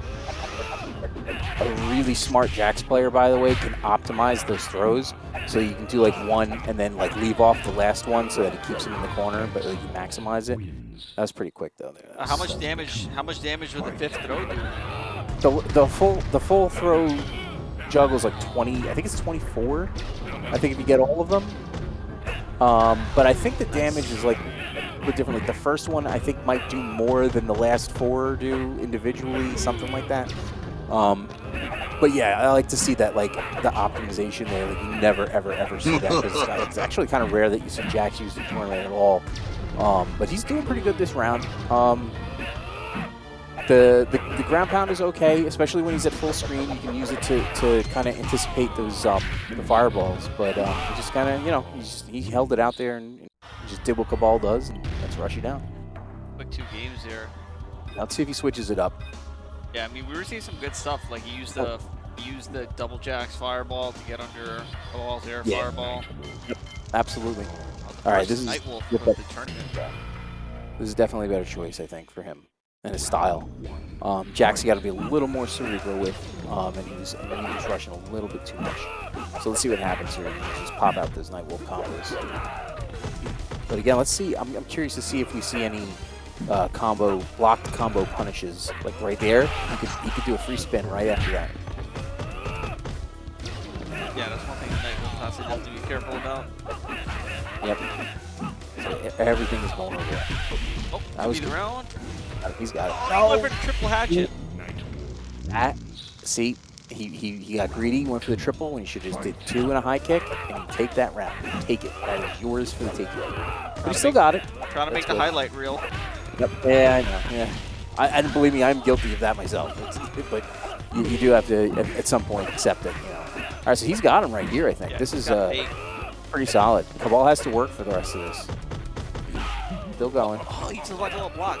Oh, no. Yeah, because he had pushback. It didn't really matter. It created separation, which is important. And that was a good finish there for him. Let's see if he can hold on to this.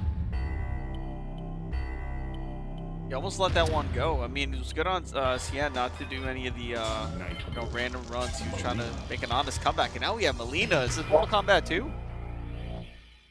Is he going Melina? I don't know about this. What is going on?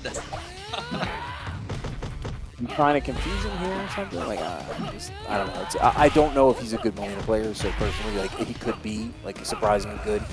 But I just don't see it. I don't see what benefit it has. But let's see what happens. I mean, she does have the female ninja jabs, which are fantastic. But she has no damage potential. It's just very, very limited.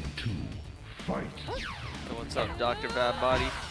Will be a FT5 Grand Final? I don't know. Maybe we could try to do an exhibition match. If anyone's down. So far, Cien looking pretty good here. He's getting a lot of straight jabs. Yep, he's keeping them pretty much grounded, like to where he's not really getting any chance to do any big combo. But he's got plenty of throws. Let's make that. And wow, okay, that was strange. I don't know if that was an accident. Yeah, like I said, ran into the not tackle. his current play. Just the Melina pick in general, just kind of strange. So let's see what happens. Okay. Oh, okay. No Cabal, just on the Yeah, Jax. any sweep character versus Nightwolf is pretty good, but but he is, again, more vulnerable to mid-screen damage. So that extra little percent counts, because a lot of times you'll see, like, even the people who like use Nightwolf regularly, is like, if they don't hit 50%, like he just didn't hit 50% right there, and there's no reason that he shouldn't have. He should have gotten probably close to 60. The Jax being extra vulnerable will put him over that 50 with less effort. So, or I should say, like, less risk. And you gotta get that one extra jab in.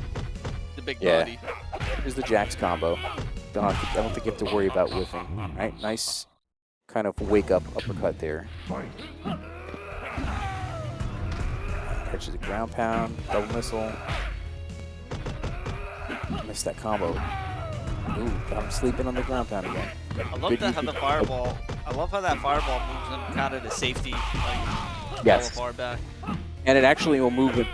It'll move him forward too if there's like a cross up, which is another like interesting kind of like oddball scenario with that move. Another wake up uppercut there. I call it wake up just because it's like throwing out that uppercut, because there's like not too many real wake up moves in this game. Like I don't think everything has like wake up property, but that's good. He took that with Jax. Nice. Yeah, I mean, you used three whole characters in that loser finals. Hien's gonna take that, move it to grand finals against Detroit Ballin. So we've made it this far. This will be a very, very hype match, I think. Yep. And once again, guys, shout out to everyone who helped out. We have 31 codes left. I don't believe it, but we have a $200 prize pool.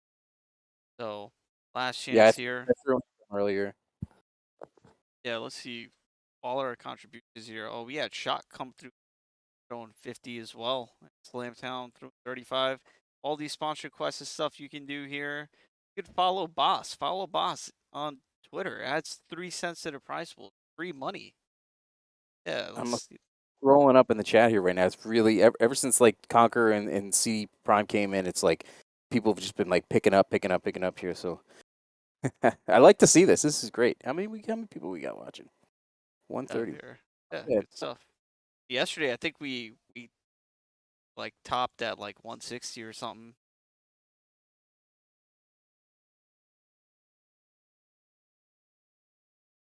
All right, well, let's go ahead and get into our grand finals here. I mean, this is just a random Tuesday, it's just Tuesday night. It's midnight. Now it's Wednesday morning on East Coast.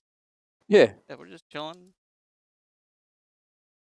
Let's see, Dr. Fatbody. No, I never got to go to Chicago back then because I was only like I was still a teenager at the time. So like that kind of travel just like wasn't really a thing. The only time I ever went to Chicago was when I tested MK9. That is the grail spot of Mortal Kombat, right? Chicago. Yeah, I mean that's the birthplace. We tried to like we technically like rebirthed the scene in New Jersey and Philly, and then we like dragged Chicago out, and that was like actually unbeknownst to me, I didn't know that Lex was in Jersey the year before I discovered the 8 on the Break arcade. I wish I had known that's where he was, because then I would have met him sooner. But that was back in like 03, and then 04 I went to a break tournament, which is the same tournament he was at, but the following year, and then we met at the 2005 incarnation. We had a really nice little tournament with some of the better players at the time. All right, so here we go. We're grand finals. Yeah, it's just, I mean, I think that's just the downside of our communities in the U.S. We're so spread apart that it's really hard to get all the best of the best together. There has to be like a designated tournament, Yep. All right, so we got Reptile, and we got our Mac. All right, this is. I mean, I'm looking at big damage here. That's really what I'm looking at. So let's see what happens. This one up. Yep. So just a little back and forth jabbing and sweeping. We'll do each other. Oh, here we go. I mean, he could take the round right here. It looks like it. Yep. Boom. Called it. Very nice. Yep. I mean, yeah, that's what you have to do right there. You can't. I mean, if you got somebody as consistent and deadly as Detroit is with Reptile, do not give him an inch. You got to give him that full 82 or play it. That was even more, I think, right there, because he got the way he got the low kick at the end. Okay, now here we go. He can end this right here. And it looks like he's gonna. Here it is. Oh, no. Sorry, that's commentator's curse. I shouldn't do that, but he's unless he does something stupid like jump, he's got this round. And he took it. Very good. There's a Hail Mary there on that telekinetic slam, but it was kind of worth it. Yeah, it was a good time to use it, for sure. Yeah. Because he's got so much at his disposal to get that last hit of damage with Reptile. So this one looks like it's going a little bit back to the back and forth. Where they're trading punches. And Detroit got some real good defense. Look at all the chip he took so far. That's all chipped in. Okay. Oh, he should have just did a lift. He would have had that, but I think he still got it. Yes, he does. Detroit ball and bleeding right now. Good. But he would have had it earlier. I always hate when I lose that opportunity to end a round where it's like tense. It's like I could have stopped it. Like, I remember playing L.I. Joe once, and I got him with an anti-air high punch that if I would have converted to an Ermac combo would have ended it, and I did lose that match. And it was just infuriating. All right, Ermac. I hate mirror matches in any game.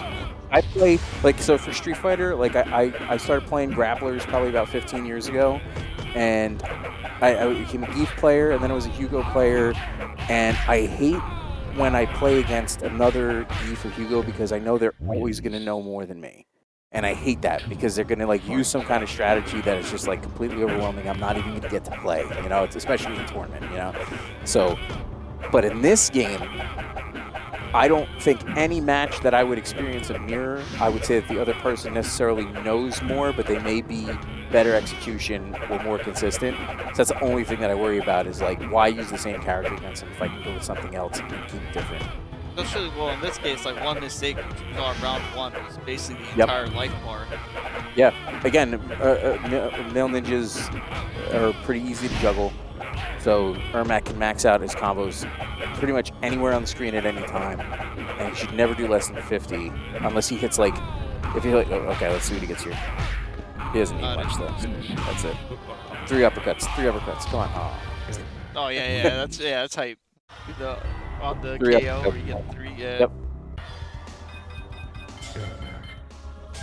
All right. Ermac.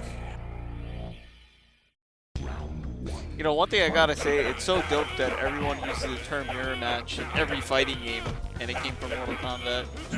Yeah, I would expect the Smash community to use a different phrase. Oh, dittos. Well, dittos, is it? Yeah, they call it dittos. Okay, so there you go. Yeah. Dittos, friendlies, and there's something else that they say. Hand warmers, that's what you're doing your warm-ups. Hand warmers, oh my god. Hand warmers are warm-ups, friendlies are casuals, and then mirror matches are dittos. Cringe. Oh, but I love my Smash community when I used to stream. That's a really fun tournaments with them. Okay, so a little bit of weirdness here with that jabbing setup. I don't like that. Let's take that jump kick. I think he was expecting it a straight jab to come out. That's one thing that I hate about the jabbing is you're kind of you're hoping for stray contact, which causes, and you do see people make conversions off them, but I feel like it's kind of sloppy. But okay, this should be good. 55, 60. Let's see. No, oh, that's damage. 55 for the Lord, though. Told you 55, 60, right? You knew it, yeah. You called the 55. Yeah, the telekinetic slams don't count in the damage readout. Okay, that was a good punish. He got a little fancy on it. And turned him into Slam Town. All right, what's the score? I'm too far away from this. Okay. 2-1 in favor to Detroit Ballin. I see you, boat guy. Alright, here we go. I like this Ermac finals, man. This is I like to see how people play because I fancy myself as one of the pioneers of the Ermac characters, say post-arcade era, when we brought it back. Alright, let's see if he gets it nice. Alright, he opted for a lower damage. Yeah, which is funny that it did that much and he opted for the lower one, but he did manage to pull it out at the end there. So let's see if he can get this. That was actually a higher execution one, even though it was less damage. It's slightly harder to do, no? No, not really. It actually has a more, this combo he's doing is more difficult, and he could have done that before. And it looks like this is over. Let's see. Actually, okay, Yeah. okay. He had to do that, but wow, that was very good, very good. The best I do fatality. Yeah, I like to see when people use things. I don't necessarily know if they've like studied like my matches, but when I see like very specific combos that people do, and I'm like, I did that. I put those in like combo videos, and I did those like in matches and stuff. I'm like, I wonder if like that's where they got it from, and like it feels like I did my job. You know, like I'm like, here, this is what you can do in this game. You use this. Some of these people may very well discover this stuff on their own. You see it all the time, actually. People posting on like Facebook pages, they post like some kind of combo still. It's like, oh my god, this game is ancient, and people are still posting combos that have been known for 20 years, as if they like discovered it. But you know, that's just yeah, here's for when you, a game has like a dead time. You know. yeah, for guys like you and Conqueror and like you said, those pioneers of this game, when you see those combos and also like the max damage conversions, it's a reflection of what you guys put into those combo videos at a time where only a handful of people were actually able to execute it, and now, you know. Yeah. Now you got at least like you're seeing like consistency, especially the matches I've seen the last 2 nights. I saw like there's matches that I'll see in tournament, and I'm like, they're never gonna do X, Y, or Z because there's just not enough experience. There's just not enough knowledge, and then I'm seeing it now. I'm like, this is actually like good stuff. Like in terms of comboing. I saw Boat Guy mention that 71% before. It's like I think it was actually 82 because the telekinetic slam. slam. Yeah, the slam does not get added to damage. Yeah, unscaled slam is 5.5%, so you get 11 to any one of those combos, and then it's like 5 if it's like in the juggle. In the auto combo juggle. So yeah, Ermac is just brutal. I mean, absolutely. Like he is I think the highest damage output like per hit in the game. Yeah, the little kid doing the reptile and like other combos, that was fantastic. Was that on the one app? Was that on the one up cab, or was that on somebody's like custom? That was nice. Might have been like a main machine or something like that. It looked like an official cab. It was official cabinet. I can't remember. All right, guys, I got you to DLC real quick. I just asked them to do a first to 5 2v2 random select or whatever characters they want to play. So this is gonna be the bonus. I can't say DLC. I guess DLK. Downloadable combat. Yeah, downloadable combat. So this will be how we close out, tonight's stream. Shout out to everyone who hung out. A lot of the MK legends. I want you guys. When I was getting into the scene and playing Mortal Kombat, even though I chose Street Fighter as my main path, I've been following these games, and you guys were the legends of that time. So appreciate all y'all. Almost got that optimum main combo there. So much effort for like very, very low damage. She got to roll, then she has to hit the punch at the perfect height and distance, and then cancel it at the right. See that how roll goes under to hit that, to get it so that they flip towards her and she can do double punch. Then you have to hold the second punch, do a jump kick, and release that punch afterwards. It's such a complicated, stupid combo for like 35%. It's like it's mind-numbing. And then Kano just to hit you with a pop-up to jump kick air throw, and it's like the same. Pretty good Melina here. It's funny the way that you're annotating the combos. It's like, yeah, that's probably how you broke it down when you got to do the combo videos, and some of the combos had to be on a programmable pad or frame by frame on main. We did. There was only so out of the first say 10 combo videos that we did, there were 2 combos that were done, I would say, like unnaturally. Like all of them were, first off, all of them were done on keyboard with like the WASD and then like whatever buttons we had for our attacks. But the original Sindel Infinite in like the 2003 like UMK3 This Game Is Broken video, that was done by Dreamer NJ, who is like I've known him since like 1987. We were like gamers and love Mortal Kombat. And he did that combo on a keyboard, but he set the buttons up so that they spelled a word, and he typed the word over and over again to do the combo, because it was, again, remember, it was when we discovered it was possible, and there wasn't that like years of knowledge and how to like practice that and do it in a way that you do it like on a gamepad or on a stick or something like that. Like, it is possible, but it is like extremely dexterous. So to do it on a keyboard or on a hitbox is much easier. Right. But so yeah, rhythm is easy because it's only buttons. You don't need a joystick. Yeah. Just type it. Yep. And when you make it a word, that is like a different like muscle memory, so it just makes it easier. And that's how he did that combo. And then a few years later, there was another Sindel combo. It was, oh geez, it was like 5 high punches to the scream, and then her pop-up combo, and then you hit like a grounded jump kick, which is unblockable, but it pops them up higher, because if you hit a regular air jump kick, it just like knocks them down, but if you hit a grounded one, it bumps them up. So then after the bump up, you can do another like double jab, jump kick, air fireball. So that whole combo, it was me and Dead doing this video. We could not record this combo on our own without like just like the whole combo all the way through. We tried for like a week. We could not get this. Like every night we would get together. We actually practiced it online. Now remember, he lives in Bulgaria. So we had to like learn the delay for the muscle memory, which actually makes it on some level like a little bit more consistent, because you're not really like watching it. You're literally just like moving your hands. So what we did was he was better at the first part, I think, or I was better at the first part, and he was better at the second part. So I recorded the first part, we paused it online, switched controls to him, and then he did the second part. Oh my, Chimera stuff where you press 1 and 2 or whatever to switch player sides, that's what you're talking about? Yep, and then that's we just... how you record, oh my god, that's OD. To get that combo, that's how we had to do it, and then we just used the replay and recorded the replay. Holy crap, that's, that combo traveled around the world, that one combo. It was a group effort, yeah. Yeah, that was wild. I think I actually, initially, I had split the combo. Like I did the 2 parts of the combo separately. So like I got it to the point where it was, I could line it up the video and you couldn't see that it was lined up. And it doesn't give you a damage readout at the end, so you wouldn't see the wrong hits and damage because it's 100% and it lands in the air. Any combo that lands grounded will show you the damage readout. So like you remember that combo we saw before where he did the standing low kick and it stood him up? Yes. That'll show the damage readout even if it kills because it's a restand.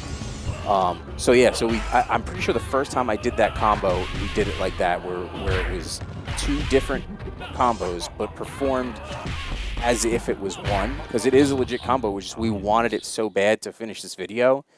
And Dreamer and Jay, who I mentioned before, did the editing for it.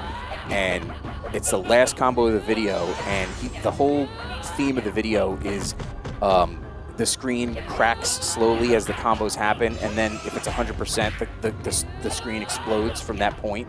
So it's just like this editing thing that he had wanted to do for it. And the last one is a Sindel fireball hits and the whole screen explodes and the entire crust of the earth is removed. Like it looks like in like X3 when people are like evaporating, or almost like the snap, where like thick pieces are just like being pulled off. This was 15 years ago, using like Adobe Premiere and After Effects.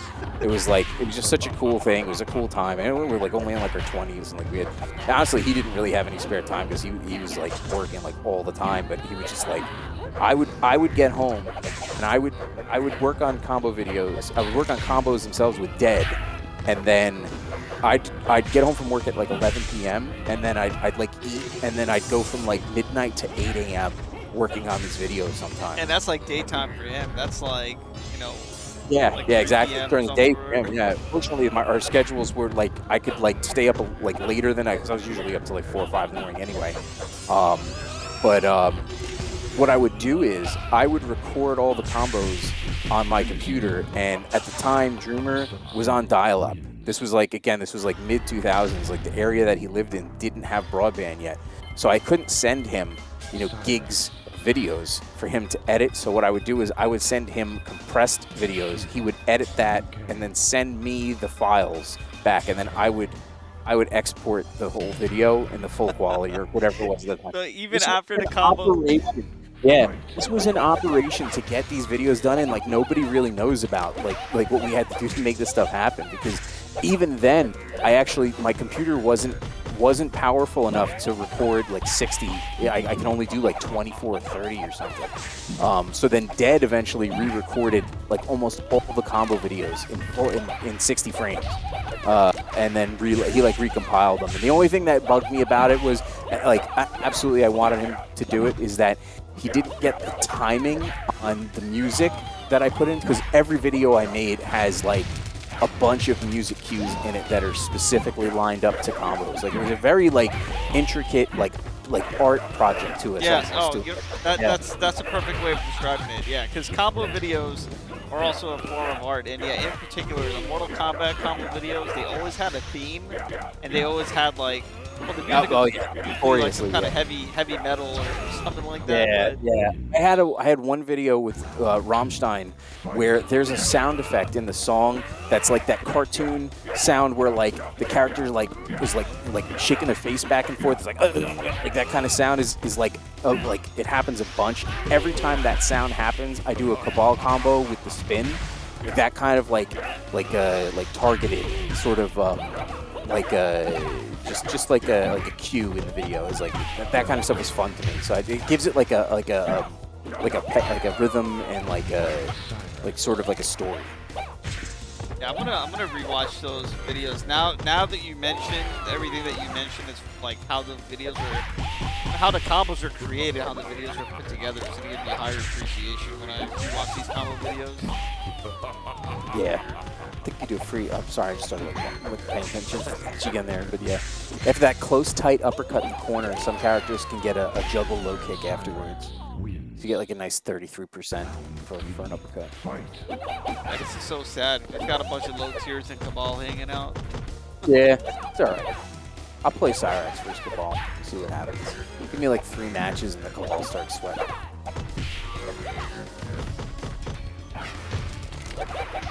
Liu Kang is a total fortress. Well done. The anti-air roundhouse is just ridiculous. He has an instant air fireball. It's like, it's not as useful as like Cabals or katanas, but like, it's funny to see it. It has a nice little Cyrax shot. That was so dope. Yeah, kicked it right back into the bomb. Go. Bomb. Now Shiva can get a little bit more damage with her launcher combo. The 4-hit, she has a 4-hit that pops them up, and it gives her a little more corner carry. I'd probably only use that against them, but I also probably wouldn't play Shiva. Oh, what a conversion there! No. Gotta go for jump punch on that. Yeah, it had that. Yeah. Shiva has the weird narrow collision box. You can see like because her like feet are like straight up, so it makes that collision box smaller. Because the hitbox for a neutral character or just any frame basically is like a pillar that runs directly in the center of them, and it's about roughly 30% the width of the character. So it's straight up and down in the middle. So like you'll see like when it looks like they're getting hit, but they don't. It's because that collision box is so narrow. But it actually, what it does is it makes it like you have to like confirm those hits better. Even though like hit confirming this is like really only for juggles. Striker has a wide collision box. So. Striker pretty much like MK2 Johnny Cage with his fireballs. Yes, same exact concept. For some reason, not as good. Maybe like a little less recovery time. Okay. Oh, so he could have set up maybe like a double air throw there, which would just be like nice looking. But... Yeah, this isn't for the points, y'all. This is swag out. They're taking it very serious with the ranked match. They're just trying to chill. Robot Smoke and Punish sweeps with the harpoon. Block sweeps. It's like instant. That one, like right there. Okay. Yep, that one he just did. He actually can throw a sweep out after that 5-hit combo, and it'll clip a lot of characters if they're like trying to jump away. So it looks like they're like far away, but it'll hit them on their way up. Always got to get that invisibility out. Ooh, random roundhouse. Oh, you saw what happened there. He went to run in, and he accidentally like double tapped high kick because he went for the combo. You gotta start with low kick with striker because that'll happen to you and you'll get that accidental throw and it completely ruins your match. But you know, I had it right here. Look at this. Still in there. Oh, he had him. He thought he had him on chip. Got him. All right, get that cross up. This is tough. This is tough for striker. He just eats combos. Not Razor, what's up,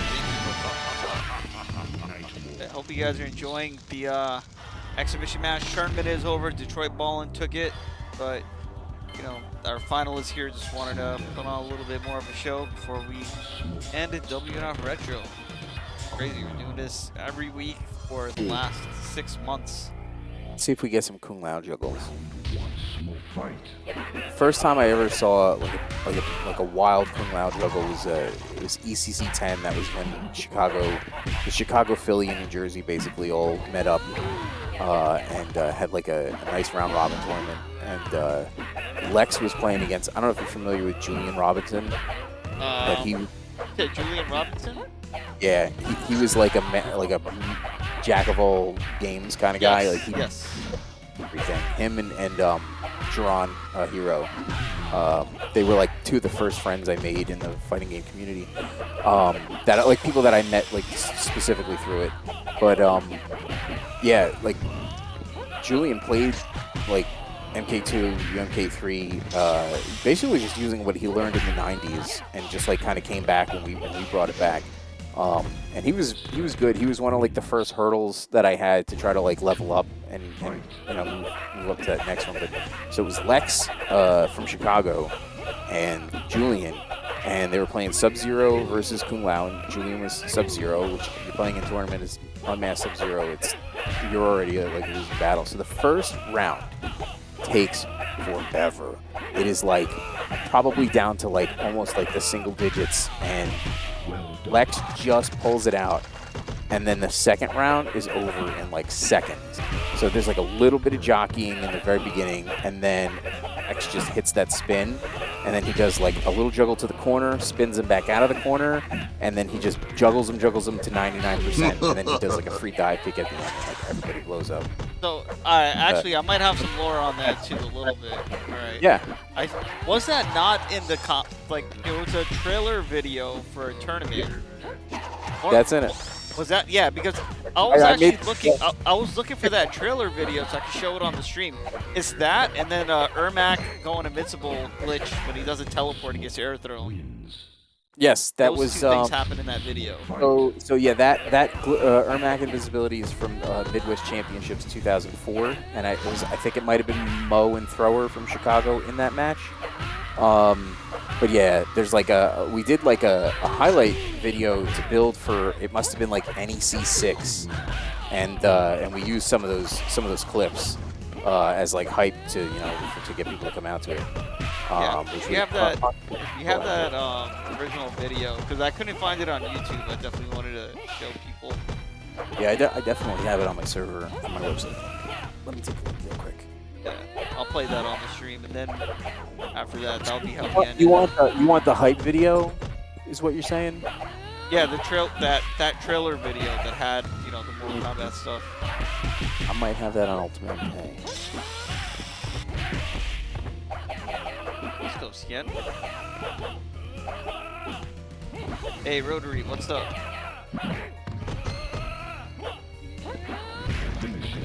That was such a funky punish. Yeah, I was actually, so before this tournament, I was looking for that video for a minute. Because that was like one of the dopest things I'd ever seen. When I found out about like offline FGC, I watched that trailer video. I was like, holy crap, like people are doing this. Like this is what it looks like offline. Yeah. Does that video start where like Google Earth like zooms in like on the location? Is that the same video you're talking about? I don't know. I just know it's an East Coast video, and then it has that Kung Lao thing exactly as you described it, where it goes from the left corner, from P1 corner to P2 corner, and a combo counter says like 99%. He does like a guaranteed dive kick. Yeah, like it's all ingrained in my brain. We were talking about this earlier. Your memory, yeah, I kind of have the same kind of memory bank. Yeah, absolutely. This is so much that's gone on over the years. So let me see if I can find that while you get the matches going. Pretty sure.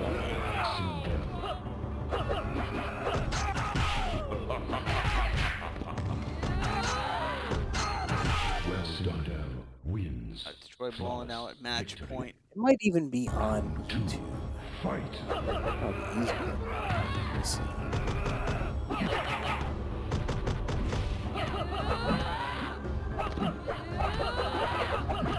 Yeah, I was looking for it on the tube, but I couldn't find it. And eventually had to escape up. Oh wow! Got her off the broken combo, and now. Oh, pretty unfortunate. Hi. At it.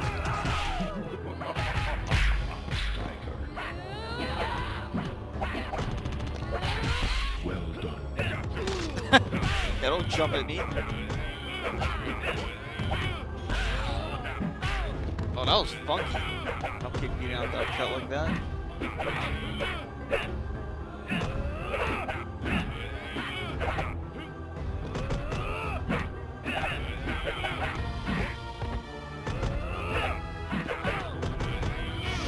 Oh. Still alive. Just need one combo. Anything. Doesn't get it. Uppercut for the win. GG's. I guess we're gonna call in a little bit. Shock's gonna try to find that video. Nice way to close it out. Yeah, you guys should check out Combat Network. There's this video here that I'm gonna watch. It's the Shock episode. Little podcast thingy. What was this from? KPB cast. Oh, yeah. So Is it yeah. wrestling or? No, 20-year history in the FGC. Okay, gotcha. Yeah. So, I did a couple with them. I got to do one for my gaming collection once I get the room set up. All right, let's see. yeah, I'm gonna have to watch this entire thing before we do your podcast. I got to get all my research down. Combat Network.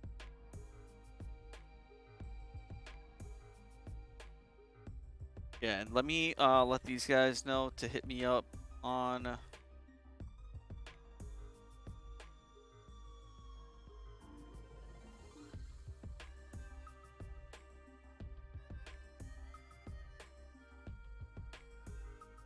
Yeah, if you guys know how Match Arena works for top 3, just be a participant on there so we can pay you out.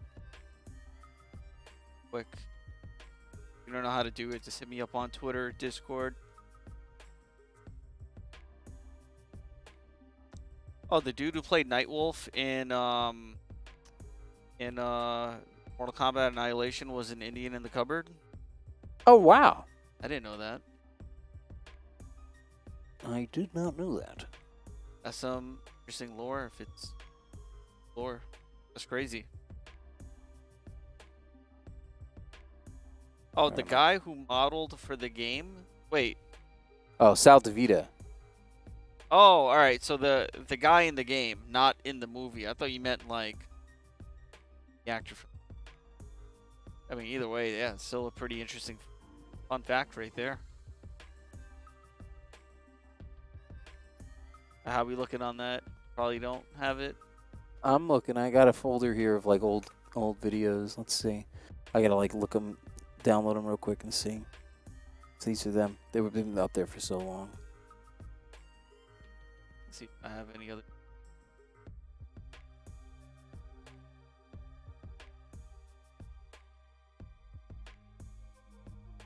I'll just play this on the stream in the meanwhile. It's like a Genesis UMK3 play around. Okay. We'll watch this till we find that video. Let me just skip to the actual combo. But yeah, you know, congrats to Detroit Ballin for winning that one, and you know, we'll run it back. It has to be at some point after Evo and after a lot of other things. Got some stuff to catch up on. It was a fun 6 months, you know, and we'll tally up the points and see who our community choice champ was. Right now, we're just gonna watch some Genesis tool assisted combos. You might have to settle for like low quality here, but I think I found it. I Okay. think this video. What's I'll the? have to- You have a file format, or it's like I can send you like it's a WMV. It's old. Let's see. I hope I have a media player on my PC. Like like VLC or something. Yeah, I don't want to have VLC. All right, maybe we'll have to pass on it. Yeah, remember I told you it's fresh PC install. Yeah, I'm Oh. gonna see if I have the copy of it. Yeah. Yeah, you can send it my way, and well, if it's not on YouTube, it needs to be on YouTube. So maybe you can re-upload it at some point. Yeah, I could have swore that it was on. We had an Ultimate MK YouTube a while back. Let's see. Trolling against the CPU right now. This is funny. Is this? Oh yeah, that's right. Rain is in the console version of UMK3. Yes, on the Genesis and Super Nintendo versions. A good character. Banned from competitive playing trilogy. Should be if he's not. What is that? Rain being banned on trilogy.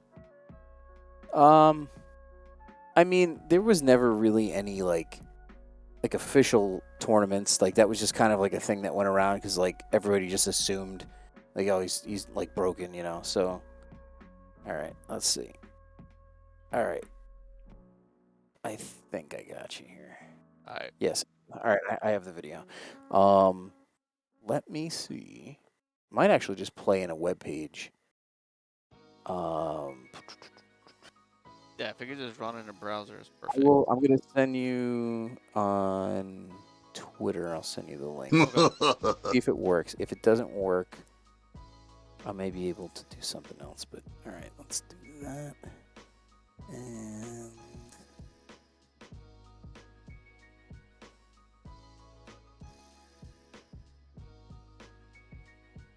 And Logic says UMK3 next season.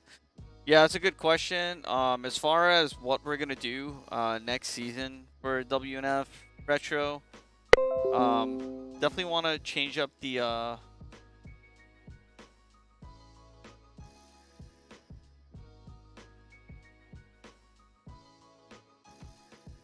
sorry, what was I saying? Yeah, definitely. I think we have to change up the format a little bit because, you know, some of the players are confused. Like, oh, it's Alpha Week. I thought it was like so and so week, and you know, it's hard to get people consistently playing in the games, right? So we might have to do a little bit of a format swap. We'll get other games on the lineup, but yeah, need a little bit of time to think about that and ask some of the other, you know, people in the scene what they think.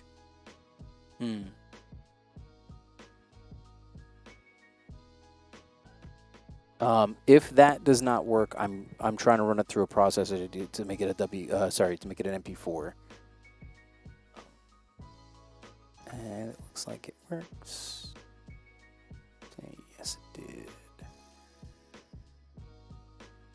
Hopefully this is. I downloaded it as a WMV, but try it. Yeah, I just converted it on a website to MP4. If that doesn't work, I can quickly upload this, and then you can use the MP4. Should be no problem. Yep, that worked. Wow. I'm gonna upload it now just in case. Try to keep ahead of the curve. Okay. Let me try to. Let me try something. Okay, it's already uploaded as MP4, so I'll just send you that. Okay. Yeah. Better. If because I'm again, these are so old. I have like so many clips of stuff that are just ancient videos from like because I did a lot of like pro wrestling and stuff back in the day too. So I have like, all these old videos.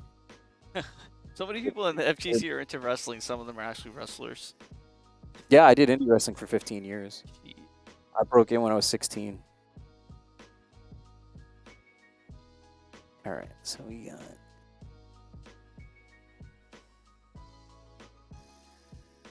Well, we can't call it TNF because it's WNF. And yeah, there you go. It's Wednesday on the East Coast. Let me send it.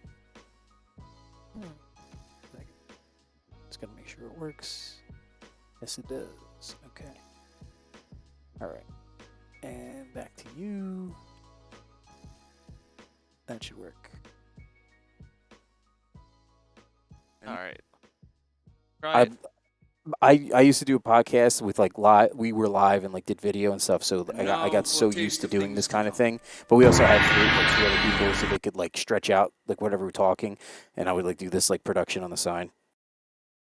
Oh my god, the chat! So much stuff here. It's gonna be kind of small. I'm not gonna full screen it or whatever. If I can. Oh, I can't make it any bigger than unless I full screen it. It's fine. I'll play it like this. It's cool. It'll just be tiny, guys. So if you're on mobile, sorry. It's tiny. Oh, you can't stretch it. I can, but not the way that I have my window set up right now. It's cool. We'll just watch it like this. Oh shit! Get your Game Is that in Boys a out. browser? Yeah. Oh, actually, Can here, you I'll just just Control Plus. Control Plus? Yeah. Yeah. Yeah, that's much better. No. Okay.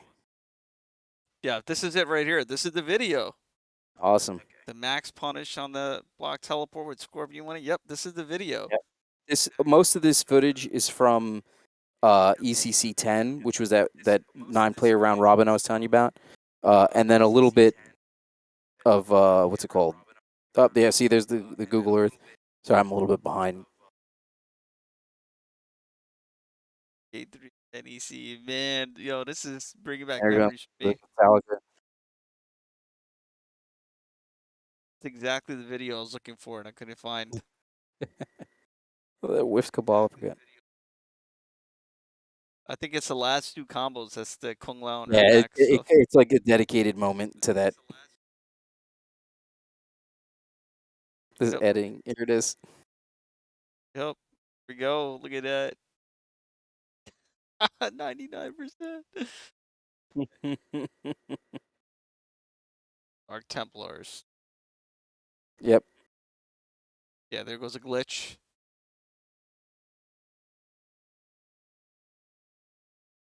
Yeah, look at these names up here. This is epic shit right here, man. Mm. I've never seen that glitch happen again, by the way. Yeah, Yeah, it does from time to time. It's usually like only like high level play you'll see it, because when somebody whips out an air throw like in the middle of a teleport punch, it's not that common. Crazy. Man, you made my day with that one. Like I said, I was looking all over for that. It's got to go back up on the 2. But there goes Arturo. What's up, Art? Coming in hot shortly. We just ended, Art. Oh man, he didn't get the squad stream going. Yeah, because Art was also doing the can opener. They were doing DNF duels on Yipes' stream. But yeah, Art, if you're keeping your stream live, we'll go ahead and raid you. Thanks for popping in. I know you wanted to run this, like we talked about it before, but yeah, just that timing. Does Art play UMK3? I'm pretty sure he does. He supports you, UMK3. Yes. On the board. Oh yeah, that's right. Yeah, he's been bringing it to Brooklyn Video Games. Yeah. K3+. Arturo and I, man, we used to like feud a little bit about like 20 years ago on Shoryuken.com when I was trying to like bring back MK, and the Chicago guys were like basically just like, let the game die. Like, this is like, there's no reason to bring this back. And we're like, no, we want to play this game again. And like everybody was just like jumping on the Chicago bandwagon because they were like the established force in the game, and they still wanted to play, of course, but like they didn't know what it was ever going to get to the point it did. Like by like 2010, it was just so like, it was just like right there. It was like rivaling like the Super Turbo like tournaments at the time, you know, because like the game never went away, but to have to like build up to that sort of like respect level. Yeah. You know, it was getting there, but then we just wiped away by MK9. Oh, what's up? Yeah, what's up, Art? Yo, chilling, chilling. Like, I'm about to get the raid from Yipes. Like, I'm about to plug your Matcherino and plug in. Where are we at in this? Oh, we just finished. I don't think it's a good idea to raid me because we just finished. We watched an exhibition match, and then we just watched the OG combo video that I've been looking for years. Shock told a million stories. Like we went through it all already, man. I'm already late. I'm late to the party. I'm sorry, guys. Nah, I It was a mean, 90s no, man. we know you're busy, and Yeah, I was telling your health first anyway. Mhm. Yeah, how you and I used to like jaw jack a little bit on Shoryuken like 20 years ago. Oh yeah. And I was working to the point where it was ECT when MK9 was like just about like ready to be announced, and you were telling me like, yo, we got to get in on this. Like this is gonna be something, and we did. We like really like spearheaded like the MK9 movement at the time. Yeah. MK9 definitely was a game that changed my life.